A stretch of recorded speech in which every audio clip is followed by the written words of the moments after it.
His name is Edward Meier. He is called Billy, an old nickname that sprang from his fondness for heroes of the American West. Buffalo Bill, Wild Bill, and Billy the Kid. He is a farmer. He claims he has been in contact with beings from another world. He also claims to have proof of these contacts.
Good evening, folks, and welcome to Alien Addict on a fine and, how can I put this? An old-fashioned evening, because it's an old-fashioned evening tonight because we're going way back with the Billy Meier case. Without further ado, I will bring my partner in crime, Lee. My lad, have you noticed that we've got the eye? I have. I approve all of the new intro. It's still not finished. It's still not finished. It was work in good. Though. I like that. I'm a fan. I'm a fan of it. We have Hidden in the house. How you doing, man? And you kindly shared your email with me a few weeks ago. And we're going to share it live today. No, not that email. Of Micheal Horn, who is, I would say, the person who's done the most work on the Billy Meier case than anybody that I know that's still alive to date. So Micheal Horn, welcome to the channel. Hey guys, thank you very much for having me on. I'm delighted to be able to speak with you and hopefully answer questions, challenges, anything regarding the Billy Meier contacts. Absolutely. I like I said to you a few minutes ago, I have, for the past week and a bit, maybe 2 weeks, I have indulged in documentary after documentary after documentary, podcast after podcast after podcast. I've heard good things, I've heard bad things, I've heard all sorts of different sides of the fence. So I want to hear it from the man himself. But before we go into any of the Meier stuff, whenever we have a guest on the show, we always like to find out what makes them tick. What is it that got you into UFOs? Oh, what makes me tick? Well, my father was a watchmaker, but that's a separate story. So, just to be honest with you, from a very early age, I was dreaming about lights in the sky, all sorts of things, in mainly disc-shaped lights. And I'm growing up in the 40s, 50s, and 60s. So I have these dreams that were nothing like what was available in the media of my day. Because when I would listen to radio shows before television, we would have radio shows of this one and that one, Space Rangers and what have you. The advent of television produced space shows with Flash Gordon and Buck Rogers and these people that are unknown to most people these days. And they had very primitive little rocket ships on strings. You could sometimes see the string of the things going by. And I already knew that there was something more to it than that. So I had a fascination early on in childhood.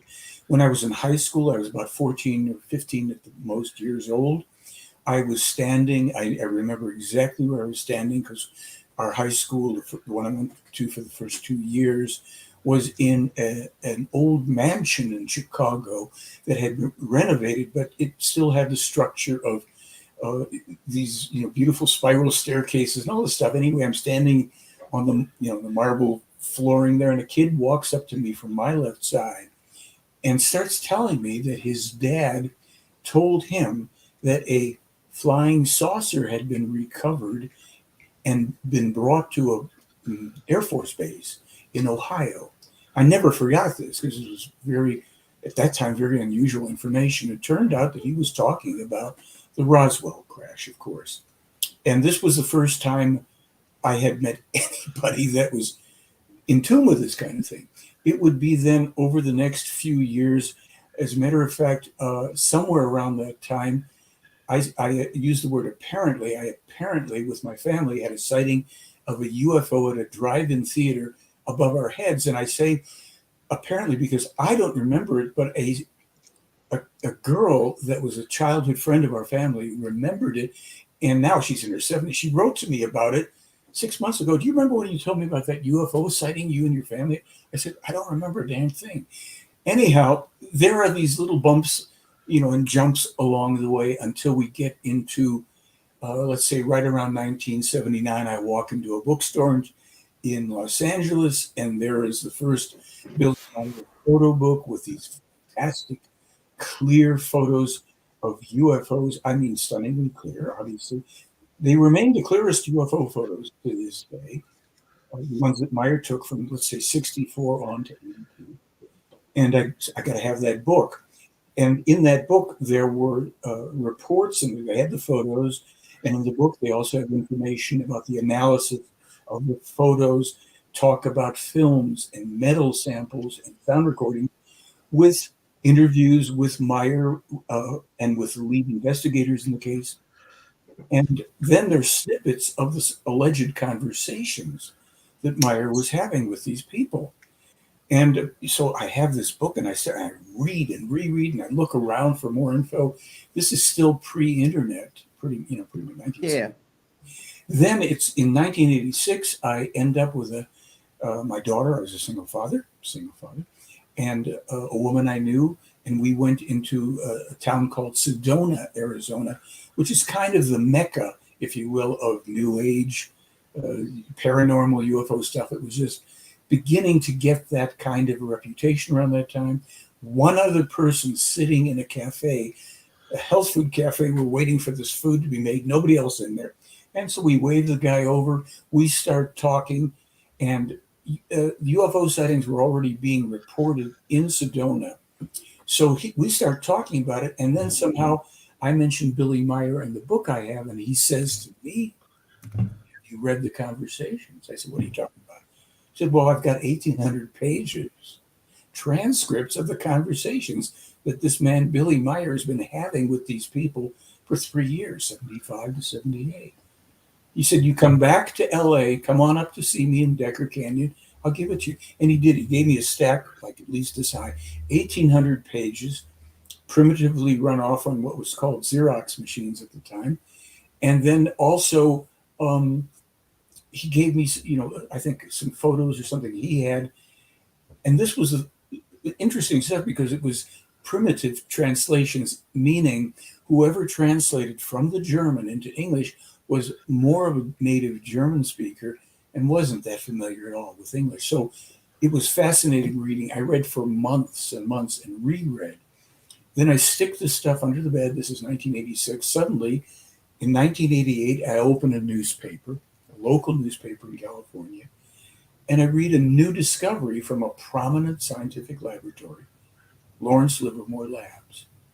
And it says there, A-bomb testing, ozone damage tied to A-bomb tests.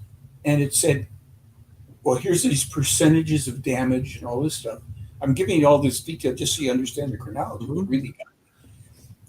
And I start to read this article, and I said, well, wait a minute, I already know this. How could I know this? And like a light bulb goes off, I reach under the bed. These transcripts were in 100-page blocks, you could call them. And I pulled out the first 100 pages, and well, there it is. 1975, they're telling him about this ozone damage and the tie-in to the A-bomb testing. And those percentages are pretty darn close to what they're talking about now.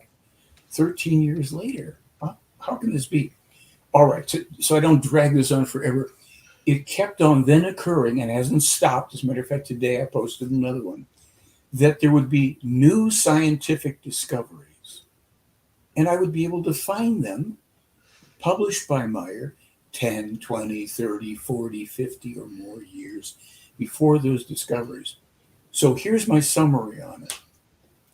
The UFO evidence is the best independently authenticated astronauts, scientific experts, photo, special effects people. I've brought this stuff to people myself. My first film about that, Silent Revolution, I talk about it. Wonderful stuff, irreproducible, drives the skeptics crazy. The higher standard of proof is this prophetically accurate scientific information that no human being on Earth could know at the time they verifiably published it. And one step above that, that information in many cases proves to a scientific and legal standard the reality of extraterrestrial space and time travel. Ta-da. So you were more sold on the information rather than the actual pictures? I'm sorry, about the information rather than... Was it the information that you yeah, and the predictions that caught your attention rather than the photographs? Well, certainly first, like everybody, the photographs and films catch your attention because, well, they've got to be a hoax, as all the skeptics say, except that the special effects experts, the guys that won the Academy Award for Independence Day special effects, said, no, that's not a model. Boom. The guy that won the Academy Award for 2001 special effects said, no, those aren't models. And then we've got like another half dozen scientific experts, photographic, et cetera, et cetera. So yeah, the photos and films, the video, we have that video where Meier comes into a frame taking photos while about 400 feet away, something like that. There's a broad daylight, this weird ass looking UFO is hovering right next to a tree. And then he zooms in on it. So I'm going to make this statement right up front because there's so much going on with, it's very trendy now. You guys know how much stuff is coming out with UAP, UFO. There is no other authenticated UFO contact case anybody on Earth meeting, as Meier has for over 80 years, no less, with extraterrestrials. So there is no case. Some people get their knickers in a twist over this because I've heard this on a lot of the podcasts that you've been on. Yes. Because you state that Meier is the only person that you, in your eyes, that is a genuine contactee. Here's the simplest thing, because look, people come at me all the time. You understand it. I come out and I say, well, I've got 44 years. You must understand why. Yeah, let me turn up my volume because I missed some of it. You must understand why. Yes. You must. But here's the problem. I say to everybody, I say, okay, I'm not asking you to believe it. I'm asking you to, since you think that that's not so, I'll say to anybody, send me independently analyzed and authenticated evidence of actual contact. Real contacts. People are exchanging information and independently analyzed photos of objects of verifiable extraterrestrial origin. Look, I've had 7, 8, 9, something like sightings. I can only say that 3 of them were extraterrestrial because one I was within 20 feet of, and I talked to Meier. I was in Switzerland the next weekend. Oh, yeah, they look in on you sometimes. It's a monitoring craft. And then there were 2 other sightings, like a day or so apart, of the same craft, of a different craft from the same people. The rest of it, who knows? A lot of it is secret military. And a lot of sightings are from a group or groups based under the surface of the Earth. But as far as other contactees, where's the evidence? Just to skip back a little bit, I'm a bit of a Stanley Kubrick nut. Do you know? Is there anywhere we can pull up the quotes from the special effects artists? Yes, certainly. Now, what you do is you go to the website theyfly.com, not the blog. Go to theyfly.com, and then when you get there, and I'm not looking at the website, but as I believe it's kind of in your upper kind of right-hand corner, it'll say corroboration and evidence. And when you get to that, click on, and if you have trouble finding it, let me know. But it's in the body of the website below the header stuff. It'll say to the right. You see this, Michael? Yeah. That's wonderful. Yep. Here it is. Corroboration and evidence, I think, is right below the book here, the Talmud Emmanuel graphic to the right. Keep going to your right. Yeah, right. Click on that. God, it's great that you can bring this up. Now, click on, let's see here, click on UFO evidence. The first green link. The rest of this page is corroboration of all of his prophetic evidence. We've got that. Then you get up here, scientific experts comment. Top one, yeah? Yeah. And then I'll tell you who everybody is. Now, I'll march through this list with you. David Froning. These are let's go for it. I know who Eric Emerson is. Okay, good. So these are people who were interviewed for the book Light Years by Gary Kinder. Gary Kinder was an author who was a skeptic, but his publisher said, I want you to do a book on this case. So everybody listed here gave responses and comments that they signed off on. This is very important. Now, David Froning, I met him. He came. He was a guest of mine at a presentation of mine in LA, and he got up on the stage and he made these comments about, I work with a group of scientists and we believe we've made breakthroughs and this and that and all this stuff. Real deal. These are real people. These are not people that are UFO experts none of them are experts. So, and I've told it to them. I would tell it to any of their faces. And that includes people like Avi Loeb and Lou Elizondo and well, I mean, Avi Loeb he's kind of like is an intelligent chap. Yeah, and he's out there to make money selling books by creating crazy ass theories that he cannot substantiate. So I have. Well, he's got an idea. He took a risk. He took a risk that he might not make money if he didn't come out with a bunch of BS. That's his risk. I've talked to Dave very briefly on the phone. I said I'm glad to interview him and never heard back from him.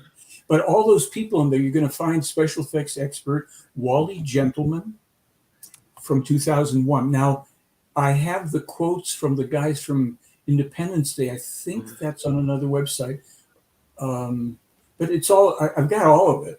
Yeah, and those links are in the description, people. So you can go and check out the full website, everything. You've got a lot of stuff on there, Michael. You did say under the surface of the earth. I'm just clarifying that for a UFO chick. You did say that some of these objects are coming from under the earth, like inner earth. Yeah. And not necessarily from the imaginary aliens that most people think, but there are real civilizations that have been there a long, long time, and we even have a video from Meier about that. But go ahead. I'm sorry, Ollie. I have a thing with UFOs, and it's like across time. I was born in the 80s. I was born in 1980. I am a baby, yeah. I was fascinated. I've got some grey there.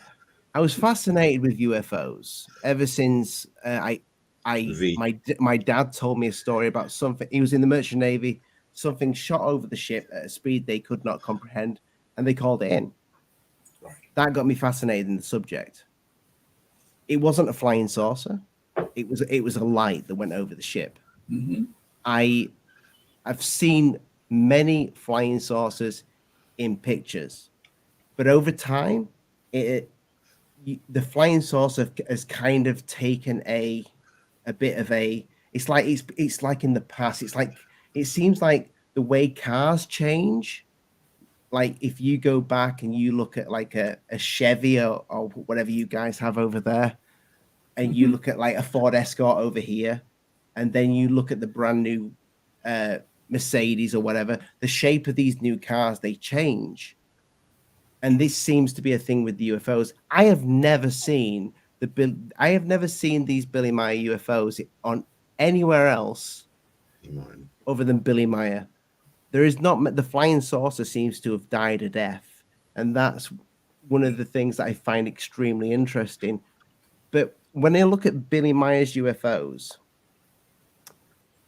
there's a lot of them that you've got that really nice disc in the sky that a lot of people saying is dangled on some string, but when you look at these things, they look 70s style. They look like the art style at the time.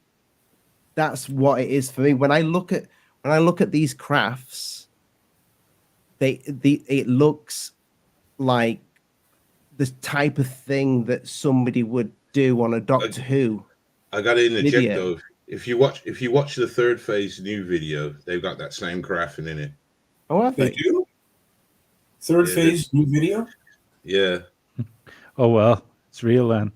It's well, let me explain why about the UFOs, because this was explained in the Meier material. And you see, we're saying here, well, it's something, and people have said this, so not with this ship so much, because there is nothing quite like this. And people think this is a hoax made with garbage can lids and stuff.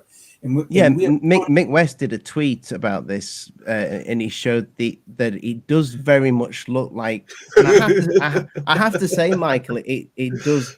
That Mick West, I can answer this for you so simply. Here's what you have to do: go to the beamship gallery photos that are on my blog, and as you're doing that, let me explain. Okay, I'll bring that up. Do you have that? They fly blog. I will bring it up. Yeah. I'll. So here's the thing with the UFOs. These disc-shaped craft are only among many styles of craft that the Plejaren extraterrestrials have. But they are shown because many, many people on Earth in the far distant past, in previous lifetimes, had connections to civilizations that flew the disc-shaped craft. And this awakens an interest in a lot of people because of their not consciously remembered connections. So the devil's in the details. When you look at the details, Mick West, I challenge, just tell you. You challenge Mick West. I like this. Let's go. Let's get a hashtag going. Yeah. The photo he's on top of is actually a photo that the people in Switzerland shared. Mick West didn't discover it. The people I know Mick West didn't discover this. I've seen the documentaries. And Mick West would not debate. Mick West is not Mick West is not claiming that he's discovered this, though. No. But Mick West is a skeptic who's made claims and attacked the Meier case. And I said, well, come on and defend it, because I'm going to take you apart on the air. He won't. He doesn't even acknowledge. Are you going to take him apart though by saying that the extraterrestrial, the what they call them, the Palladians, whatever they call it? They're really called Plejaren. The Pleiadian is the slang. Yeah. That are you saying that difficult to explain though, isn't it? Like when you look at that dustbin lid, it's quite difficult to explain away how similar those are. The distance between the lines on them, the fact that the jutty out lip thing is just underneath the second line. It's very difficult to not look at that and think it's the same thing. That product, that garbage bin and its lid, came out after Billy Meier took the photos. The actual spacing is different, but here's the devil in the details. Go to the theyflyblog.com website and bring up Beamship Gallery, and then we'll take a look at something together, and you're going to see why neither Mick West nor any other so-called UFO expert. But can you explain this to me like I'm 5-year-old before I click on it? Are you saying that the aliens inspired, they give the inspiration for earthbound technology? for the bin lid. What they have said, it's not that they give inspiration for bin lids. People pick up, obviously it's not in concern. People pick up subconsciously things all day and all night for media, and they knowingly or unknowingly incorporate it. Courts. So it's just like a pareidolia on Mars. It is just you're saying it's just coincidence that it looks like that, and that is a Swiss bin lid. They might have ripped off the design from Billy Meier's. They looked at it and said, "Hey, that would make a great bin lid." Boom, it's out. What am I clicking on, Michael? What do you want me to click on? Yeah, here's the thing. The courts today are full of people being sued for things like, I think, what's his name, Ed Sheeran, is in court because somebody's claimed he ripped off a Marvin Gaye song. I know a guy who was in court because a major Hollywood film was similar to his. Designs of objects are people and ideas. People constantly come up with things either at the same time or after something has gone out. The main thing is if you look at the photo that I will show you on beamship. Where is it? That's on They Fly blog. This is the. Oh, okay. Sorry, I've got that one ready. Don't worry. I want to focus because our time is limited. I don't mind answering any question, but I want people to know why this case exists, and it's not about UFOs. So that's a hard part. But let's get there as however we do. So let's go to the beamship. This one here? No, go up to the top of the page. Keep going up, and click on beamship gallery. Yep. Yes, good. And we're going to scroll down a ways in the gallery when it loads. And I'm going to show you something. Now there's right in the center is one of the big old photos there, right? Okay, that's that strange object. And now the one here. It's a beautiful website, by the way. I had a lot of fun looking at it. Look at this golden glowing one here on the right. You're just about passing it. You want to click on that? Now the skeptics say that that's simply a gold painted model. The problem is that everybody here who has Photoshop, we have a page, I have a blog on this on the website where you can take that photo right off the internet, drop it into Photoshop. You adjust the contrast and the brightness, and suddenly you see an object hovering over a road at night with a hillside and a light pattern around it. So that's just one. Yes, I've seen that. Yeah, I've seen that. So that's not a model, but let's go on further and you'll see. Let's scroll down because I want to find the detail of that one. Keep going. And then this thing looks very small. Like there, for instance. It's not because there's a tree in the foreground. But what are those? Are those giant fruits then? I mean, if it was in the foreground, surely one would be in focus and one would be out of focus. Both the branches and the vehicle are in focus to some degree. Keep going because I'm going to show you where you can see that it's a full-size object hovering next to. Okay, stop there. Go to your left. You see that? No. Go back up. Go back up a little bit. The photograph with the tree to your left on the screen. No, yep. The other one. Oh, the other left. Straight to you. There we go. Okay, yeah, there we go. The English left. Yes. Now that is a photograph that Meier took while he was videotaping this. We have the videotape online too. Mm-hmm. Now that is a tree that's approximately 40 feet high. Do you think that's a little model next to it? No. And when you see the video where he zooms in and he zooms out, that relationship between the size of the object and the tree remains the same. That's a real tree. You can tell there's pruning marks and all sorts of stuff. Didn't Cal Korn say that tree wasn't there anymore? Who? Cal Korff? No, by the way, Cal Korff is an admitted pedophile. I don't know why people have taken it. Yeah, I've got it in his own words on my website. This guy I thought that was the other guy. No, Rendell Stevens. I mean, Rendell Stevens actually wasn't. Cal's quite a respected guy, and there's nothing. I have demolished Cal Korff. Where's the proof of what you're saying there? Well, if you want his own words, it's on my blog. But let's stay with the evidence. Let's go back to that page we're scrolling. Everything I say to you, I will substantiate. Cal Korff can't. I know the man that Cal Korff hired to falsify Billy Meier's photographs. He wrote an article for us outing Cal Korff. This is why ufology is a messy thing. Honestly, but let's go back for a second to that main page so we get down to the thing I want you to see for sure. Okay. So go back to the beamship gallery. Good. Keep scrolling down. Keep going. That's underneath the craft. Go. Keep going. I'm waiting for the one shot I want you to see. I'm pretty sure we have it in this gallery. And by the way, I discovered a bunch of photographs that have never been seen before. The U.S. government had me send them to them, and they were from the Meier case. They are those that you're seeing right there. But keep going. I think we'll find the photograph. Ah, there it is. The last photograph on your right, to the right of that. No, one more over to your. No, not. Oh, to the left side. Yeah. The other right. Yeah.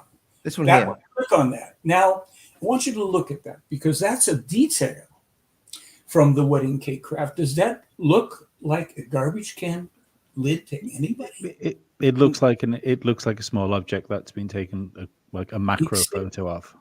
Okay, now all you have to do is go back to the object that was in front of the tree. They do look like that. I have to say, Michael, they because my mum, she makes Christmas tree baubles and paints them. Okay, they do look like the without the screwing ends. Looks like is not the same as is. And when you go to the 74-page analysis of this, now if you go back to that, you will see reflections in those globes on that object that you were just focused on. Yeah, I have seen all these reflections on that. I've brought some stuff up that I wanted to ask you about these because these, and I call it the tree huggers. Like, why are they always these UFO? What's the explanation behind them always liking the tree? Why do they like the tree so much? For two reasons. Number one, all of them aren't taken next to trees. Some of them have 1 to 4 craft hovering in the sky with objects below them and no trees. So that means that statement isn't correct. However, the reason, now if you go to the tree huggers on the left, if you will, right under live. This is just a screenshot, Michael. I can't zoom in on this. Okay. If you go to that, you'll see the reflection of the sky and you'll see the reflection of the tree. The reason they do that is to establish the size of the object. So the aliens having a communication that Meier can say to them, just for proof, do you mind moving a little bit to the left, closer to the tree? Yeah, a bit closer. They can, but they basically. Do you understand what I'm saying, though? That's what I need to understand the reason. Simple. It's very simple. Since the height of the tree is known, the size of the object can be determined, especially if it's close to the tree. Okay, but you understand what I'm saying? But could it be all perception? But that doesn't explain that. If you could bring those back up, I know we kind of glanced over it and moved on, but the one where that's sitting in the branches, the bottom middle, that doesn't explain. It doesn't explain the focal length for those because either one should be in focus and one should be out of focus. They can't be. And many of the shots. Doesn't matter about many of the shots. It matters about that particular one. That shot, as far as I can tell, as far as I know, you have to consider. Meier took 1,200 UFO photos. No. It's impossible. It's impossible for that to be further back and bigger, and for the branches and the craft to be in the same. To be in focus. It's impossible. The UFO is between one tree in the foreground, a very large branch tree, and a tree that has basically the same size branches behind it, except the branches look much smaller. No, because focus isn't anything to do with scale or size. Guys, it's to do with distance. Fellas, let me, with all due respect, the authenticity of his photos. Some of them you might, oh, I don't buy that photo. The fact is that the photos have been subjected to computer analysis. No, but that's okay. But that's that middle one that's the problem. That's a big problem. Dismiss that photo. As far as you're concerned, then dismiss that photo. We can't. How? How can we dismiss that one when this is one that's on your, this one's on your blog? Because you don't have to accept it is true. The fact is, if one's fake, then how can no, fellas, let me bring explain up to speed on how it works with evidence. Mm-hmm. Just bear with me, because I get this is a fairly standard stuff, and it's not. You don't understand. Here's how it goes. I understand camera focus. Look, in 2017, I was called up by a guy I didn't know, who for 3 months interrogated me about Billy Meier's evidence. He disappeared. 5 months later, he came back. He said, I'm going to tell you who I am, and I'm going to tell you about your Billy Meier UFO case. He said, I am the former top investigator for the United States Air Force Office of Special Investigation and the U.S. Department of Defense. I looked at every one of your photos. No cameras. I looked at all of the evidence, and here's what I'd like to say. And this is where you guys should read this article, because what he said is very simple. The Billy Meier case is 100% authentic, not only because his photos are authentic, and not only because his films are authentic, but for several other reasons. You have to know where to be to take all these things. It's all pre-digital. But here's an important thing that people don't know, because skeptics, this man said to me, always get it backwards. They say to you, if one piece of evidence is not good, if we have to throw it out, it means that the case, a criminal case, for example, is faulty. He said, no, the truth is, if you have one piece of verifiable authentic evidence, one, Meier has 600 some, and you have another, that trumps the other evidence, and you'd have that logic didn't work particularly well for the O.J. Simpson trial. O.J. Simpson trial is another matter. Courtroom trials. Oh my gosh! This is the thing. You can't discredit. What did this guy do in the military? What was his job? He was tasked with protecting the security of the United States population. He vetted personally people who were in high office. And what he did, from the top down, and he said, look, in order for people who read information online who don't have my experience or who are not police investigators or anything else, I'm going to present you an article whereby anybody can walk through it, means, motive, opportunity, all the things, and come to their own conclusion at the end about the authenticity. And he said, I'll tell you one more thing. He said, because I have personally supervised over 750 investigations into politicians, government leaders, military people, ferreting moles out of our intelligence and military, I read body language very well. And I've watched. What was his position though? United States Air Force Office of Special Investigation, Investigator Supervisor, Department of Defense Supervisor. What's his name again? His name is Joe Tisk. He's an expat now living in Asia, and I was in touch with him for 8 months. He also contacted Billy Meier afterwards, and what he said is, I'll take on any skeptics on your behalf. He did. There's a UFO guy named Kevin Randall who attacked the Meier case. Joe Tisk called him up. He's a real person. Called him up. And he said, by the time I was done with the conversation with Kevin Randall, not only had I demolished him, but I realized that the people in ufology don't understand how research works. And Kevin Randall is a beautiful... I would say he doesn't understand how lenses work. No. Look, guys, you have to just let me neither try to prove nor disprove. It's not, Michael, it's not that. I mean, Lee's, I don't know about Lee with the camera, but I mean, I deal with, like, I use a Canon camera.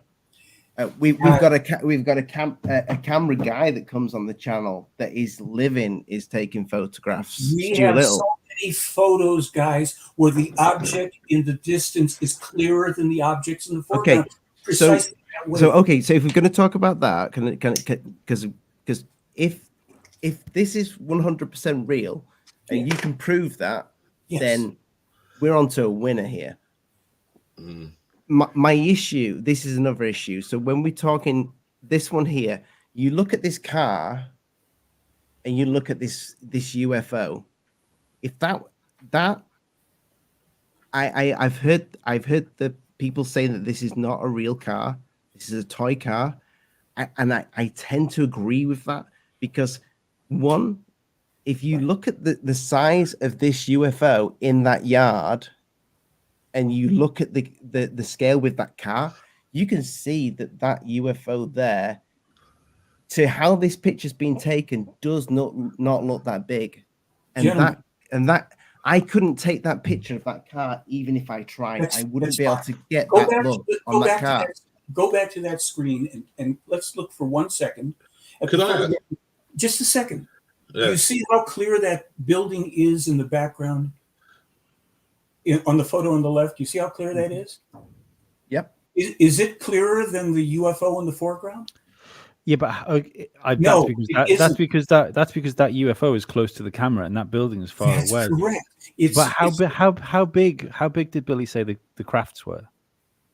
Well, that craft is I think that one was supposed to be about, it's either 14 or 21 feet in diameter. Because he doesn't look that distance away from the house. You can't get, I've been there. I know where that is in relationship to the house. That's why the thing is so big. Meier himself was 15 feet or so in front of this object. And if you look at the reflections in it, I'll do even better. I'll bring up a video because I've given. I tell you what, guys, for the sake of getting, you said you want to know if this is true or not. We will waste our time if we want to debate photographs. The policies that you can take exception with them, and you can come out with a whole thing saying you think all of Billy Meier's photographs are fake. I don't care. I don't think it's wasting time. Why is that wasting time? Could I ask something? Has Steve Cambion said anything about the photos?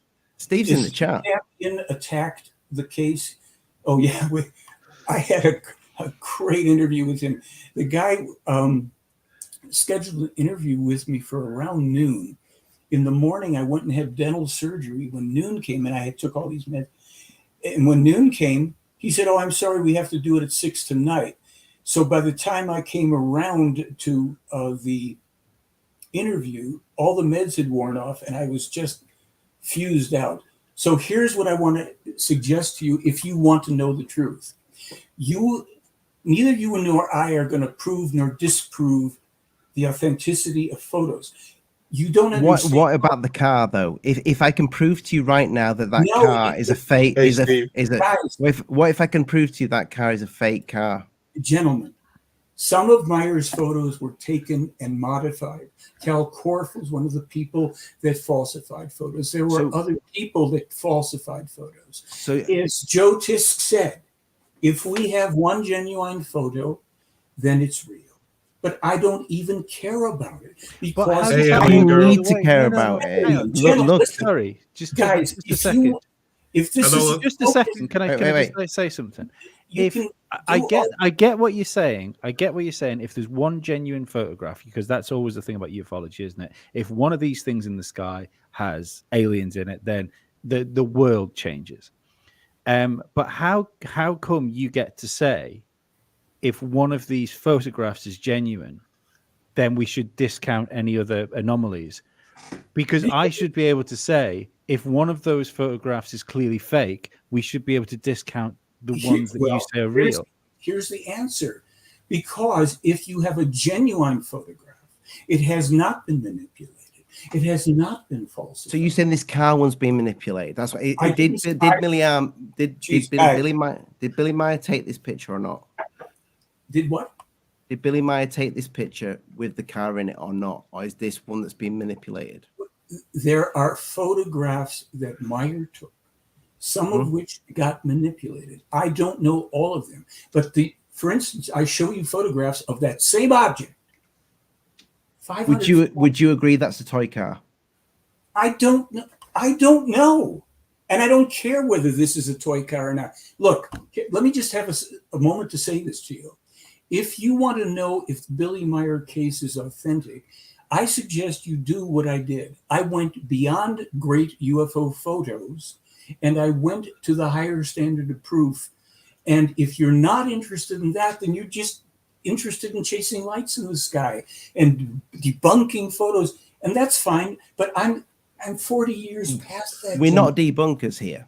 This is not our job. But who cares? But we do care about the truth. Then get to this. Let's discuss the real evidence where this man publishes information about Mars 30 years before a Mars scientist that I go to and meet with says he didn't know it. How does he do that? You guys are going to have to elevate your thinking. I'm sorry, but I don't have time to debate UFO photos. I don't care about UFOs. You have to understand that. It's the eye candy. It's the stuff they came in. If you want to spend your time trying to prove Stephen Cambion debunked it, I don't care. What does it mean to you? There's nothing. I mean, if it wasn't for the UFO photos, nobody would have taken any right. of And if the it wasn't for information. the fact that they were independently authenticated by astronauts, special effects experts, national intelligence experts, computer analysis experts, then we wouldn't know that they were authentic. They've even said, Meier has said years ago, there were space photos that he took that got falsified. But Meier talked about the falsification of them 30 years before the skeptics ever found them. So you can take that UFO photo and drop it into Photoshop and come Is this the reflection you were talking about that this guy's pointing out on these? Look, no, it is. No, it isn't. It's what, look, guys, here's what I'm going to tell you right now, and you can make of this what you want. We either use the remaining time to deal with that. Look, we either deal with the essence of this case as it would be dealt with in a court of law, or you can sit here and entertain us. But you're not dealing with like it's in a court of law because you're just dismissing questions that you don't like. I am telling you that the analyses have been done. You can believe if you choose to. No. That's there's one there that I know is fake. Good. There's one that you don't accept that I cannot prove. I'm not the guy that analyzes these.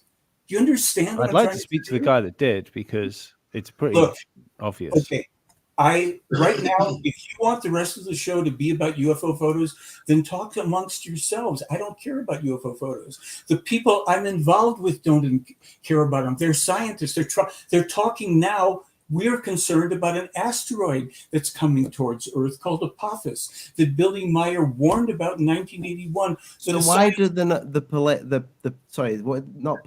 the Pleiadian, why don't they just do that asteroid over for us? Very simply, for the same reason that a discussion about UFO photos at this stage of the game is not as important as finding out for oneself. And the human beings of Earth are responsible, the information necessary for us on Earth to deflect it. They didn't send it to us. They are warning us about it. But our scientists is this a potential asteroid like what did the dinosaurs over? It's a little short of that, but pretty close. Why they took him back in time and showed him the dinosaurs? No, it's only part of it. Why did they take him back to the dinosaurs? They took him back to that period, periods before it, and periods after it. But here's a question I have for you guys. Do you or do you not want to know why this case exists? That's my question to you.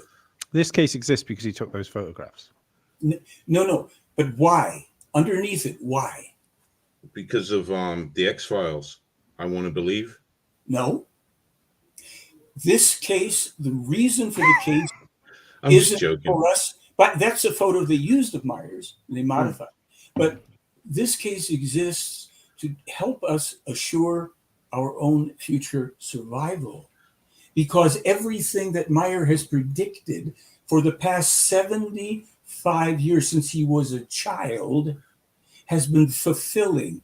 We now have close to 300 specific error-free predictions with zero false predictions.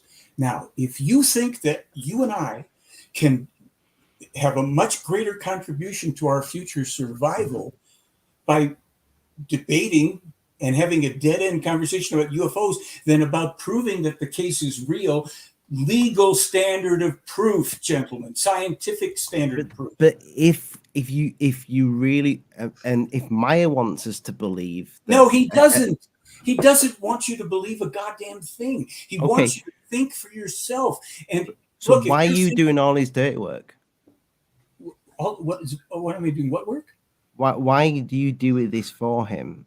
You know, why does he not help you? Because he's helped everybody. He's published the evidence and information. He's not supposed to hold our hands. You see, this kind of thinking, pardon me, you're looking for somebody outside of you to do your work for you, to solve your problems for you, to save your world for you, to prove something for you. I'm not waiting for that. I wrote a song called I'll Be My Own Hero in 1984, and that's my purpose. My purpose has been to prove the prophecies wrong for the past 40 years. To prove them wrong, not to prove them right. The problem is that they're right. And what they're spelling is the destruction of large parts of our world. They foretold everything going on now with Russia and Ukraine. They foretold going back to 47, the COVID situation and the vaccine situation and hundreds of other things. And you guys want to waste your goddamn time arguing about one UFO photo? That's not going to get us. The photos are important, Michael, because that's what started this. That is what that is. No, but you were the man or You were you a teenager at the time in 1979? How old were you been? No, in 1979 I was already 36 years. So you're a young man. You're a young man, and you're in a shop. You see this book. Why do you want to bother with that? That was then, gentlemen. Because this is what. Because this from is the what. depths of space. Do you not get that? This isn't sci-fi. This isn't ufology with all the bullshit pretend people and their non-expert experts who will not talk about this. They won't even come on and do at least what you did. I questioned the authenticity of this photo. Great. I appreciate the fact that you do go on and you face the skeptics. And after like I said, I've listened to hours and hours and hours and hours and hours of Billy Meier documentaries and podcasts over the last 2 weeks. So I have had a look into this, and I've listened to everything that you've said about all these prophecies. But what this boils down to, if you want the public to take this seriously, then you have to address what started this. It's been addressed. It hasn't. Did you look when you looked at that page that had the scientific experts and their comments? Do you realize that the guy that created the damn Mars orbital mission camera says these are good photographs? There's no evidence of a hoax. Did you not realize that U.S. astronaut Gordon Cooper said they brought the photos to me? I looked at them; they're real. This is good. Have you got the video of that? Hmm? Have you got the video of Gordon Cooper saying that about Billy Meier photos? Yeah. It's linked right from my blog. Okay, so Gordon Cooper did say that. Brilliant. Of course, right. he did. We'll bring that up. I'd just like to thank Jennifer for her kind donation. Oh, I haven't been on the comments. Sorry, I've just been. Look. Oh, thanks, Jen. She's saying, yeah, let you speak and move on. But Jen, with all due respect, it is about the evidence when it comes to Alien Addict. But there's more than just. This is, you don't understand something apparently, and I'm going to say it again.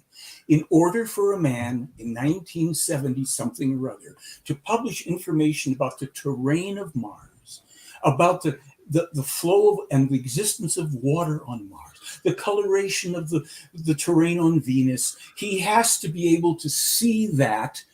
Can I ask if he publishes then the name of a United States NASA project, the name of it, the Mars Odyssey, that will only be in existence 12 years after he's verifiably published it. That evidence, if that's true, that is courtroom quality, ironclad evidence of authenticity. If you're hung up on aliens and extraterrestrials and UFOs, and you don't get that the real ones have said, folks, we want you to know something's coming towards your planet. Michael, we will definitely get to this, but there is stuff that we need to get out of the way when it comes to evidence before we start to get. It's been gotten out of the way for those people online because with great words like that, like doomsday asteroid, we've got to back it up with something. So are you saying that a lot of the information that has been put out, images, i.e. the Pteranodon. No, I'm not. Can I wait? I want to say something about Stephen Cambion here, because he's completely wrong with what he said about this, and I don't blame you for getting angry, Michael, because that is not a pterodactyl; it's a Pteranodon. I know my dinosaurs. Yeah, but here's the problem. I mentioned to you, if you go back and play this tape, I told you, Billy Meier said that there were photos that had been falsified pertaining to those trips into the past. He published that information in 1975 or 76. Meier said these photos are not reliable. They had included them in all the photos that he took. So is this recently that we've realized that these nobody ever, because there is a video that was given. There was a book that was given. There's a clip here. Here's the dinosaur pictures. Billy's back inside the ship, and there's a viewing screen in the craft, and he says he's taking these pictures. Here's our first dino. He's got kind of gold brown skin, got large hind legs, short forelegs, and a head that looks kind of amphibian, like a vegetarian type. Here's the second one. There's a bird here apparently dropping some food or something. Is that Charles? Charles dropped his food. This one's pretty hard to see. Here's the head of some sort of creature crashing through some bushes here. It's hard to tell. I know it's probably hard to see these anyway from back there, but just the idea that someone could actually go back in time just really gets my brain going. There's a bird. There's these eyes, some pretty nasty looking teeth. So this was put out not long after. I dug that out of the archives. Who put that out? Ali, who put that out? I can't remember who put it out. It was on an old blog that I found. So I know who put it out. It's a guy named Randy Winters, who had been making presentations on the Meier case, and but that was there's the full presentation where, and it's got the entire portfolio. That presentation with his writing on it. Okay, so here it goes again. Here's the statement about that. As Billy Meier said in 1976, and you have that on the theyfly.com, Meier's quote there about those photographs. He said they had not to be trusted. They were included. They were not to be trusted as going back in time. He got them back from the photo lab, and they realized they'd been falsified. That's all I have to say about it. So now, where are the real dinosaur ones that he spoke about? Pardon me? What? Where's the real dinosaur pictures that he spoke about? Many of the Meier's photos were stolen. 10 or 12 films were They're extinct. Okay, so look, if you want to do the Stephen Cambion thing, I've done it once. Oh, no. We're a different show. I love Cambion though, but okay. I mean, you do. Well, I don't, because he's not a UFO investigator. He doesn't understand evidence. And here's what I want to say: something that he's very good at is investigating. He is not an investigator. He made one false and unsubstantiated statement after the other. Look, I have been an expert witness in court. I understand investigation. I don't go on with Stephen Cambion. If he wanted to debate me face to face, sure, I would do it. Because he won't, because I would take him through everything. And like Cal Korff, he'd fold. And yes, Cal Korff folded, but... so you would debate Cal? What? You would debate Cal? I laid out all the parameters 2 years ago on my website. They're right up there. How the terms for debating CalCorp on the evidence. And unfortunately, afterwards, CalCorp came out with a video online talking about filming little girls secretly in Switzerland, and that's you can't say that without backing up evidence, because that's going to get you into a lot of shit. The evidence, then go to see the evidence. It's awful funny how anyone that seems to have something to say about your evidence, it becomes a pedophile. No, they don't. It seems to, well, they have done so far. Anyone that's had a bad word to say about you, you've said is why? Who else have we criticized for being? CalCorp admitted it. I didn't know he was a pedophile until he came out with it. But here's the problem. Yeah, now he slanders me. Okay, so you're tied in with that. All right, here's the thing right now. Either you want to know the scientific and legal standard of proof beyond a reasonable doubt in the Meier material, or you don't. Why do the photographs have to live under the standard of legal doubt? Wait a minute. You guys are not photographic experts. Stephen Cambion isn't. You're not. What I am. You're not experts. You're not computer and analyst experts, and that's all available. Here's the Stephen's a computer expert. What? Stephen's a computer expert. You were on with Stephen. Okay. Yeah. So here's the deal. As you showed my website, we have all the analyses there, including the analysis on the wedding cake craft, 74 pages. Anybody can compare it to Stephen Cambion or your position. Your position is basically this photo, and therefore how many others you might think are fakes. Now, let people make up for their own mind. I don't care. I will invite Stephen Cambion or any of you guys or anybody of your listeners to deal with the real evidence. If you don't, this interview becomes a testament to what, unfortunately, whether you intend it or not, simply becomes a skeptical attack trying to prove or disprove photographs when I'm begging and pleading with you people. Do you not understand what's coming to your country and to Great Britain? That was predicted long ago. Yeah. I've heard the. Okay, I've listened to a lot of your podcasts. Okay, good. Yes, I've heard it. I simply suggest that since Apophis, by the way, it's a very good prediction with what's going on right now. Well, hold on. What you want predictions from the past? We've already corroborated them.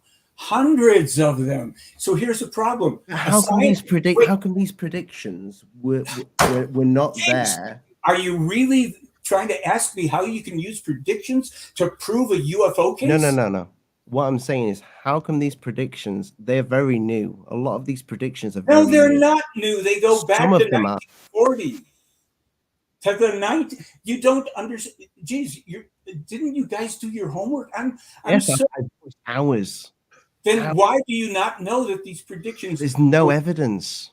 What are you talking about? Do you not understand what a copyright is? Look, guys, let me tell you something. This is an embarrassment. This is a glorified skeptical attack by guys who don't even understand what evidence is. When you have a copyrighted book, bear with me.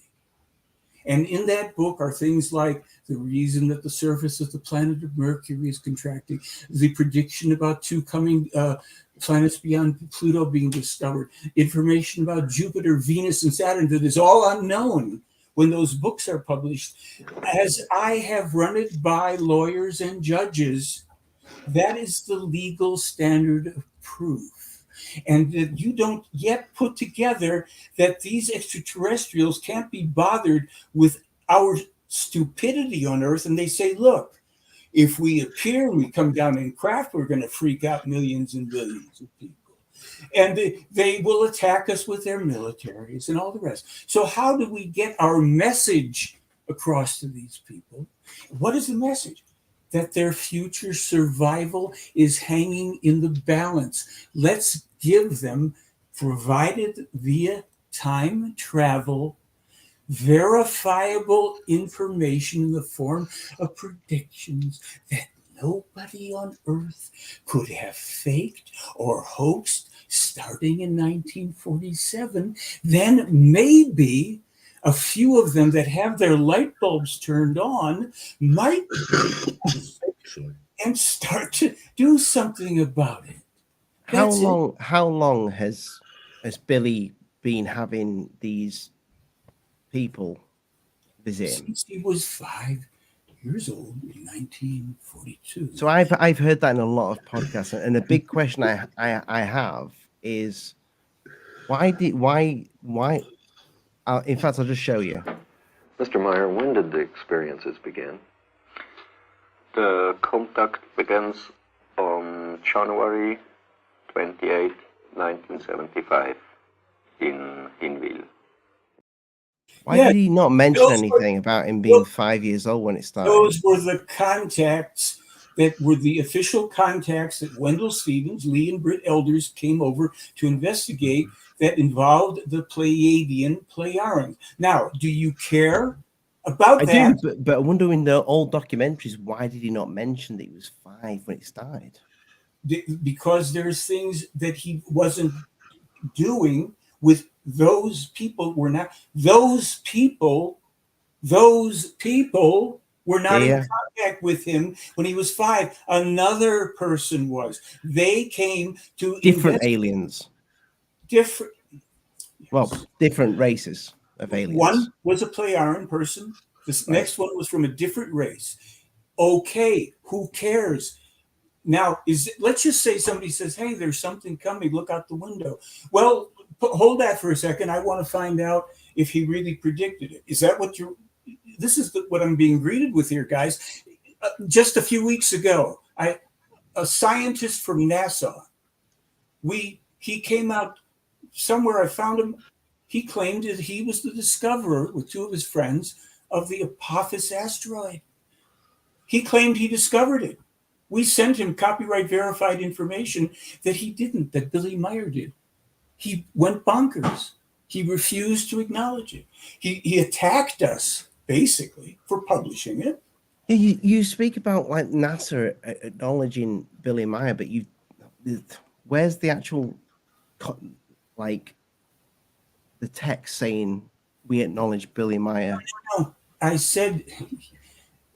If I'm getting it wrong, then yes, I apologize. Let me. I've heard that on a few podcasts as well, where you've said that. Oh yes, well NASA has acknowledged. I've got that with the Ken Herkenhoff thing, where I went to the USGS in 2020 and showed him the Billy Meier information, and I mean I've got it with that guy. Then we've got it with.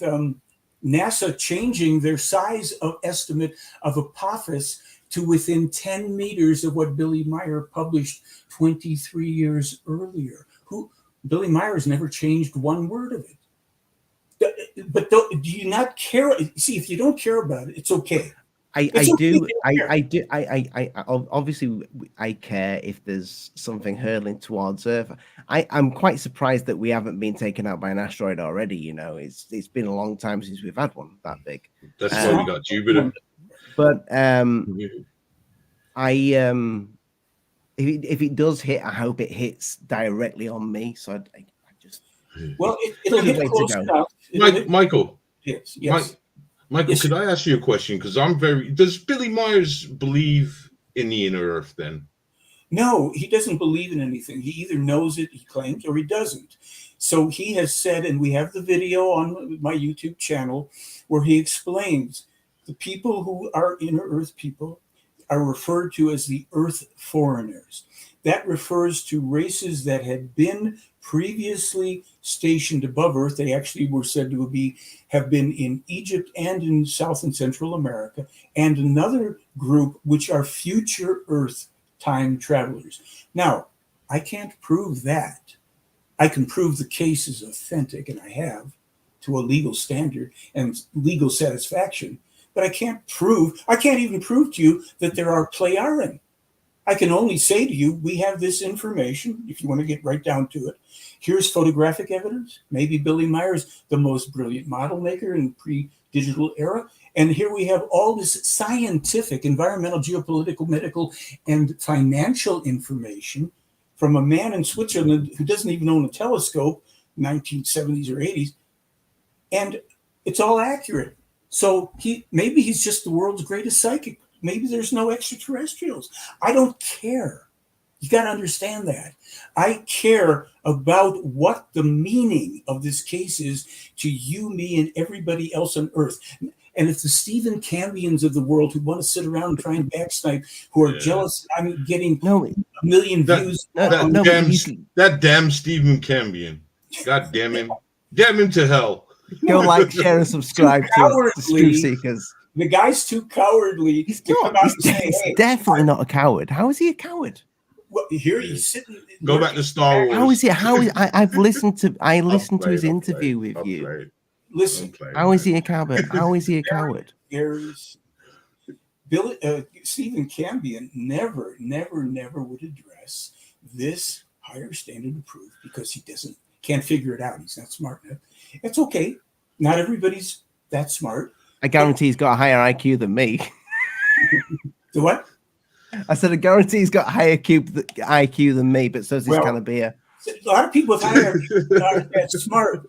But here's the deal. If Stephen Cambion really thinks this is a fake case, and he really thinks that he's had the end-all be-all discussion with me about it, I don't think it's just Stephen. I don't think it's just Stephen that thinks it's a fake case. Well, there's a lot. I've just told you I've watched hours. I've watched hours and hours and hours since my first email with you. Hours of this. Okay, good. And there's so many people. It's not a 50-50 mix, Michael. I don't care about the numbers, because if people individually decide this or decide that, at least they make their own minds up, and they don't. Ufology is a waste of time, fellas. It gets you nothing at the end of the day. Okay. Either we find out why this thing is going on and still going on, or we need to believe in the aliens for everybody else to be on board with you. You do understand that? Believe in the aliens? No. We need to believe in the belief is useless, and you can't. Why? Because it's like religion and politics. Totally based on beliefs. If we don't have faith in his story to start with, so a lot of people don't. How can we take what's very simply? We learn how to think for ourselves. What a novel idea! We take, we're looking at things like this. We're looking at the laser. You want to flash stuff on the screen. You want to waste my time and yours. How's that wasting time? People you to said learn that to think. The laser guns on your website. There's lots on my website, most of which 2,000 articles is of this which fake? we don't want to discuss. Now, here's the thing. I have 14 minutes left. And if you want to discuss this with me and use the time productively, or you can do everybody a favor and do, photo shows. Why did the predictions tighten up, like in timelines? The old predictions seem to be so we've got just what I'm looking at here, which was the famines will increase while diseases believed to have been eradicated. Diseases believed to be eradicated will return. That was in 1951, and it was corroborated in 2015. I don't. It's just as we get closer towards the future, like we're closer towards the present, as I'm reading these, like the official contact report for the humans and Neanderthals likely inbred in the Middle East. So that becomes from like 2012 to 2015. What about it? What's your question? Well, because the first ones are like there's quite a big time gap in between them. And then as we go on, it's like, well, it's the official contact report is in 2010, and then the fact is in 2015. Lee, I don't understand your question because time's short. I'm trying to get it. What is the question? Well, how come as you get towards towards modern time, the predictions have been given sort of instead of being like having a 20-year gap between them, it's like 3 years and 4 years. Like no, you missed it. If you read the blog. I'm doing it right now. That's why I've been quiet. Okay.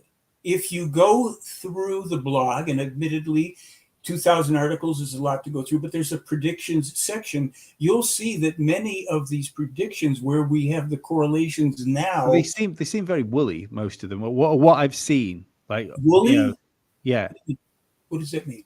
As in the same way I don't believe Nostradamus predictions. I think they can be applied to many. Okay, look, different scenarios. Guys. Here's how it goes. We have predictions that we publish that are so specific. They're more specific than NASA. Thank you, Jennifer. Maybe you can help these guys out a little. She did. She paid us to say that. Thank you, Jen. It's fine. If you do not learn to think, and you think you can think, it should go farther back. Well, then you go to something about a prediction, such as I just posted today. Here's a perfect example. Go to my blog, please, for a moment. The front page of theyflyblog.com, and we'll find out how. Let me go back. I've already had it up, so I'll just go back. And again, guys, I click out in about 12 minutes. I would do it again with you if we can make any progress. But go to blogs so that I can show you something that theyflyblog.com. Just go to the home page, and then you should see something that I can show you that will answer Lee very nicely. This is the website. Go to theyflyblog.com. Yeah, I've just been going through them, but I'd like to see what you published today. It's not here. It's at theyflyblog.com. Oh, sorry, Michael. It's okay. Click on that. Maybe right there, the green at the top. Theyflyblog.com. And you'll see what I published today. Theyflyblog.com.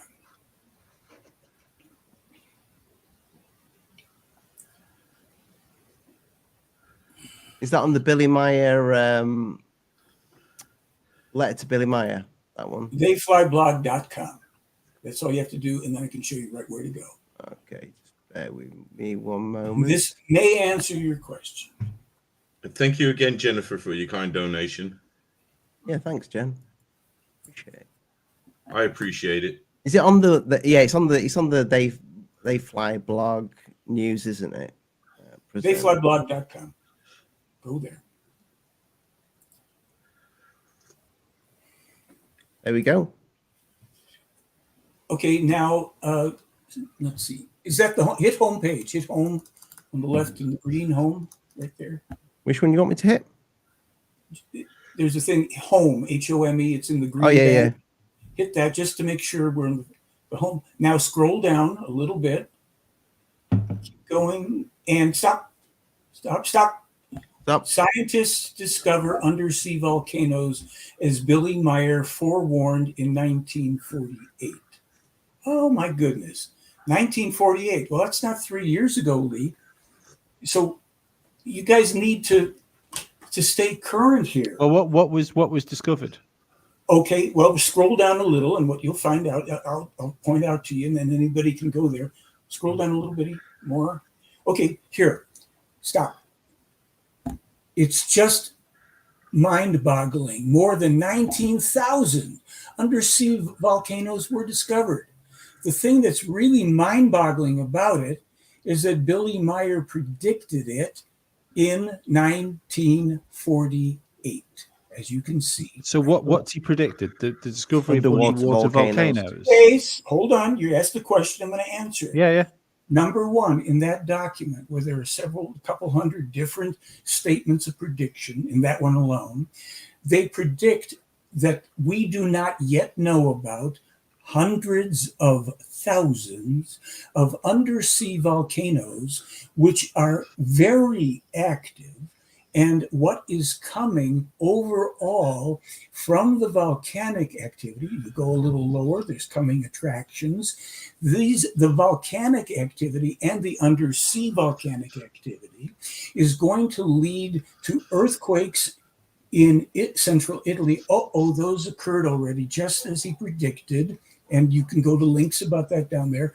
And you'll see here, and especially number 229, and especially on Sumatra and other areas in Indonesia. Okay, the Indonesian earthquakes started to happen after 1948 predictions. You scroll down farther and you'll start to see the words Central Italy if you scroll down the page.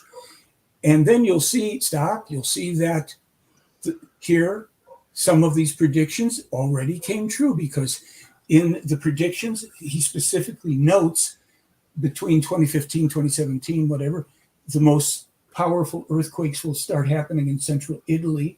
That will be the precursors. They will happen before the eruptions, the mega eruptions that are now coming with the 5 major volcanoes in Italy, all of which became active again after they published this information. What you need to do is a documentary where you can go back and go to that would be brilliant. Where if you can kind of match everything. Didn't you watch the documentary? Yes, I did. But what I mean is one where you go back to old documentaries as well, and you kind of match everything up. Yes, fine and dandy. But if people can't get what I have 4 major documentaries online now: Netflix, Amazon, my site. But I'm giving you like an amazing idea there. If you can match that up with old stuff that he said, and you've got the video evidence. There's new filming being done. And you can call it the gospel according to Billy Meier. Well, if you want, it writes itself. It's more like the warn, and did they listen was my last documentary, and it's a question. The people were warned, and did they listen? Obviously, most people haven't listened. I put the documentary before that is called As the Time Fulfills. Michael, 55 specific predictions that were fulfilled out of now almost 300. So, I know you don't like to address the pictures, but they are all up on your blog. Then there you can go, and everybody can make up their own mind about the photos. I know you don't like to address them, but no, it's not that. Why? Can I ask? I'm done with it. I'm done with it. I want to ask a question. Take the pictures off your website if you're done with them. Take the pictures off your website and just use the words. No, because most people don't know about the photos or the case, so they're there for those people, right? And so are the analyses and the expert testimonials from astronauts and national security people. And maybe, do you guys ever have so-called UFO experts on to interview? And I guarantee you, not a one of them has 1/1,000,000th of the evidence. They have me on. Huh? They have me on. Yeah. Hey, Hidden was on Joe Rogan. Joe Rogan is, pardon me, I love Joe Rogan. Joe Rogan. Joe effing Rogan, man. If Joe Rogan understood what this was, but that's another story. He can't, he's not smart. Hey, Chicago. Why do you so you've got the pictures up, but you don't want us to discuss the pictures, but it seems you can discuss them. I'm done with discussing them, because anybody that goes to the website, people comment on the photos all the time. Some people still think they're not real. That's why it's a waste of time. You can have till the end of time a debate about the photos. Can I move it on? Because I think one of the interesting stories for me is about the gun. And I don't know if people know about the gun. Yeah, that's what the guns. Like that's such a great story. I want to know why did they give him a gun? Here, you're talking about the laser gun. First of all, every claim that this is in a toy store is incorrect. You cannot be unspecific. It's only the end. I agree, Michael. It's only the end that looks like it. You're right there. Just the end. Same. Just the tip. Looks like that. Only the end. Really? Nothing else. No, you're right. You're right. There's nothing. Chamber on top, and there's no screen. Just the very tip. Okay, guys, let me tell you something that nobody's done that's a skeptic. I've been to the property 20 times in 21 years. I've seen the remnant, the last of that tree, the oval hole, the oval. Do you have an oval bit you can drill through the oval hole from 1976 through the tree, and the inside of which is smooth as glass, and it wasn't burned with a torch, it wasn't burned with a welding unit or anything. So Is there a photograph of that on your blog? Could I ask, how did he come Yeah. to get the, for the people in the chat that don't know about this gun, if they don't, I've never heard of it. How did he come in possession of it? Okay, there's an alleged extraterrestrial woman named Manara who brought him that antique. That's an antique. That's Manara, isn't it? That's where the Michael Jackson and nobody could find jacket. the so-called suit that anybody could find. No, nobody's ever produced it in the past 57 years. Okay, so he has, or pardon me, 47 years. So she brings it to him. He says, okay, I'd like to fire it. Oh, by the way, when the investigators come to investigate the hole, they do something very interesting. They take a string and run it through the hole all the way into the forest. And you know what's so funny about it? Every single branch in a straight line is burned. It's singed. And is the photographs of the hole in the tree? There are photographs of the hole in the tree. Are they on your blog? And I don't know. I don't think they are. If not, I have a blog that they're linked from. They've been up there. I've seen them in a documentary. Yes, they're real. The hole is there, and the singeing. They photographed all the singed branches, or some of them. So people have to make up their own mind. I wasn't there. That's why the physical evidence. It was investigated by Air Force investigator, 2 private investigators. Michael, why are I can't say that it's a plate. I always want to say the Palladians. It's the Pleiadians, yeah. Yeah. Why are they so just like 1970s fashion? Like, I don't know. 1970s. That was the coolest time, man.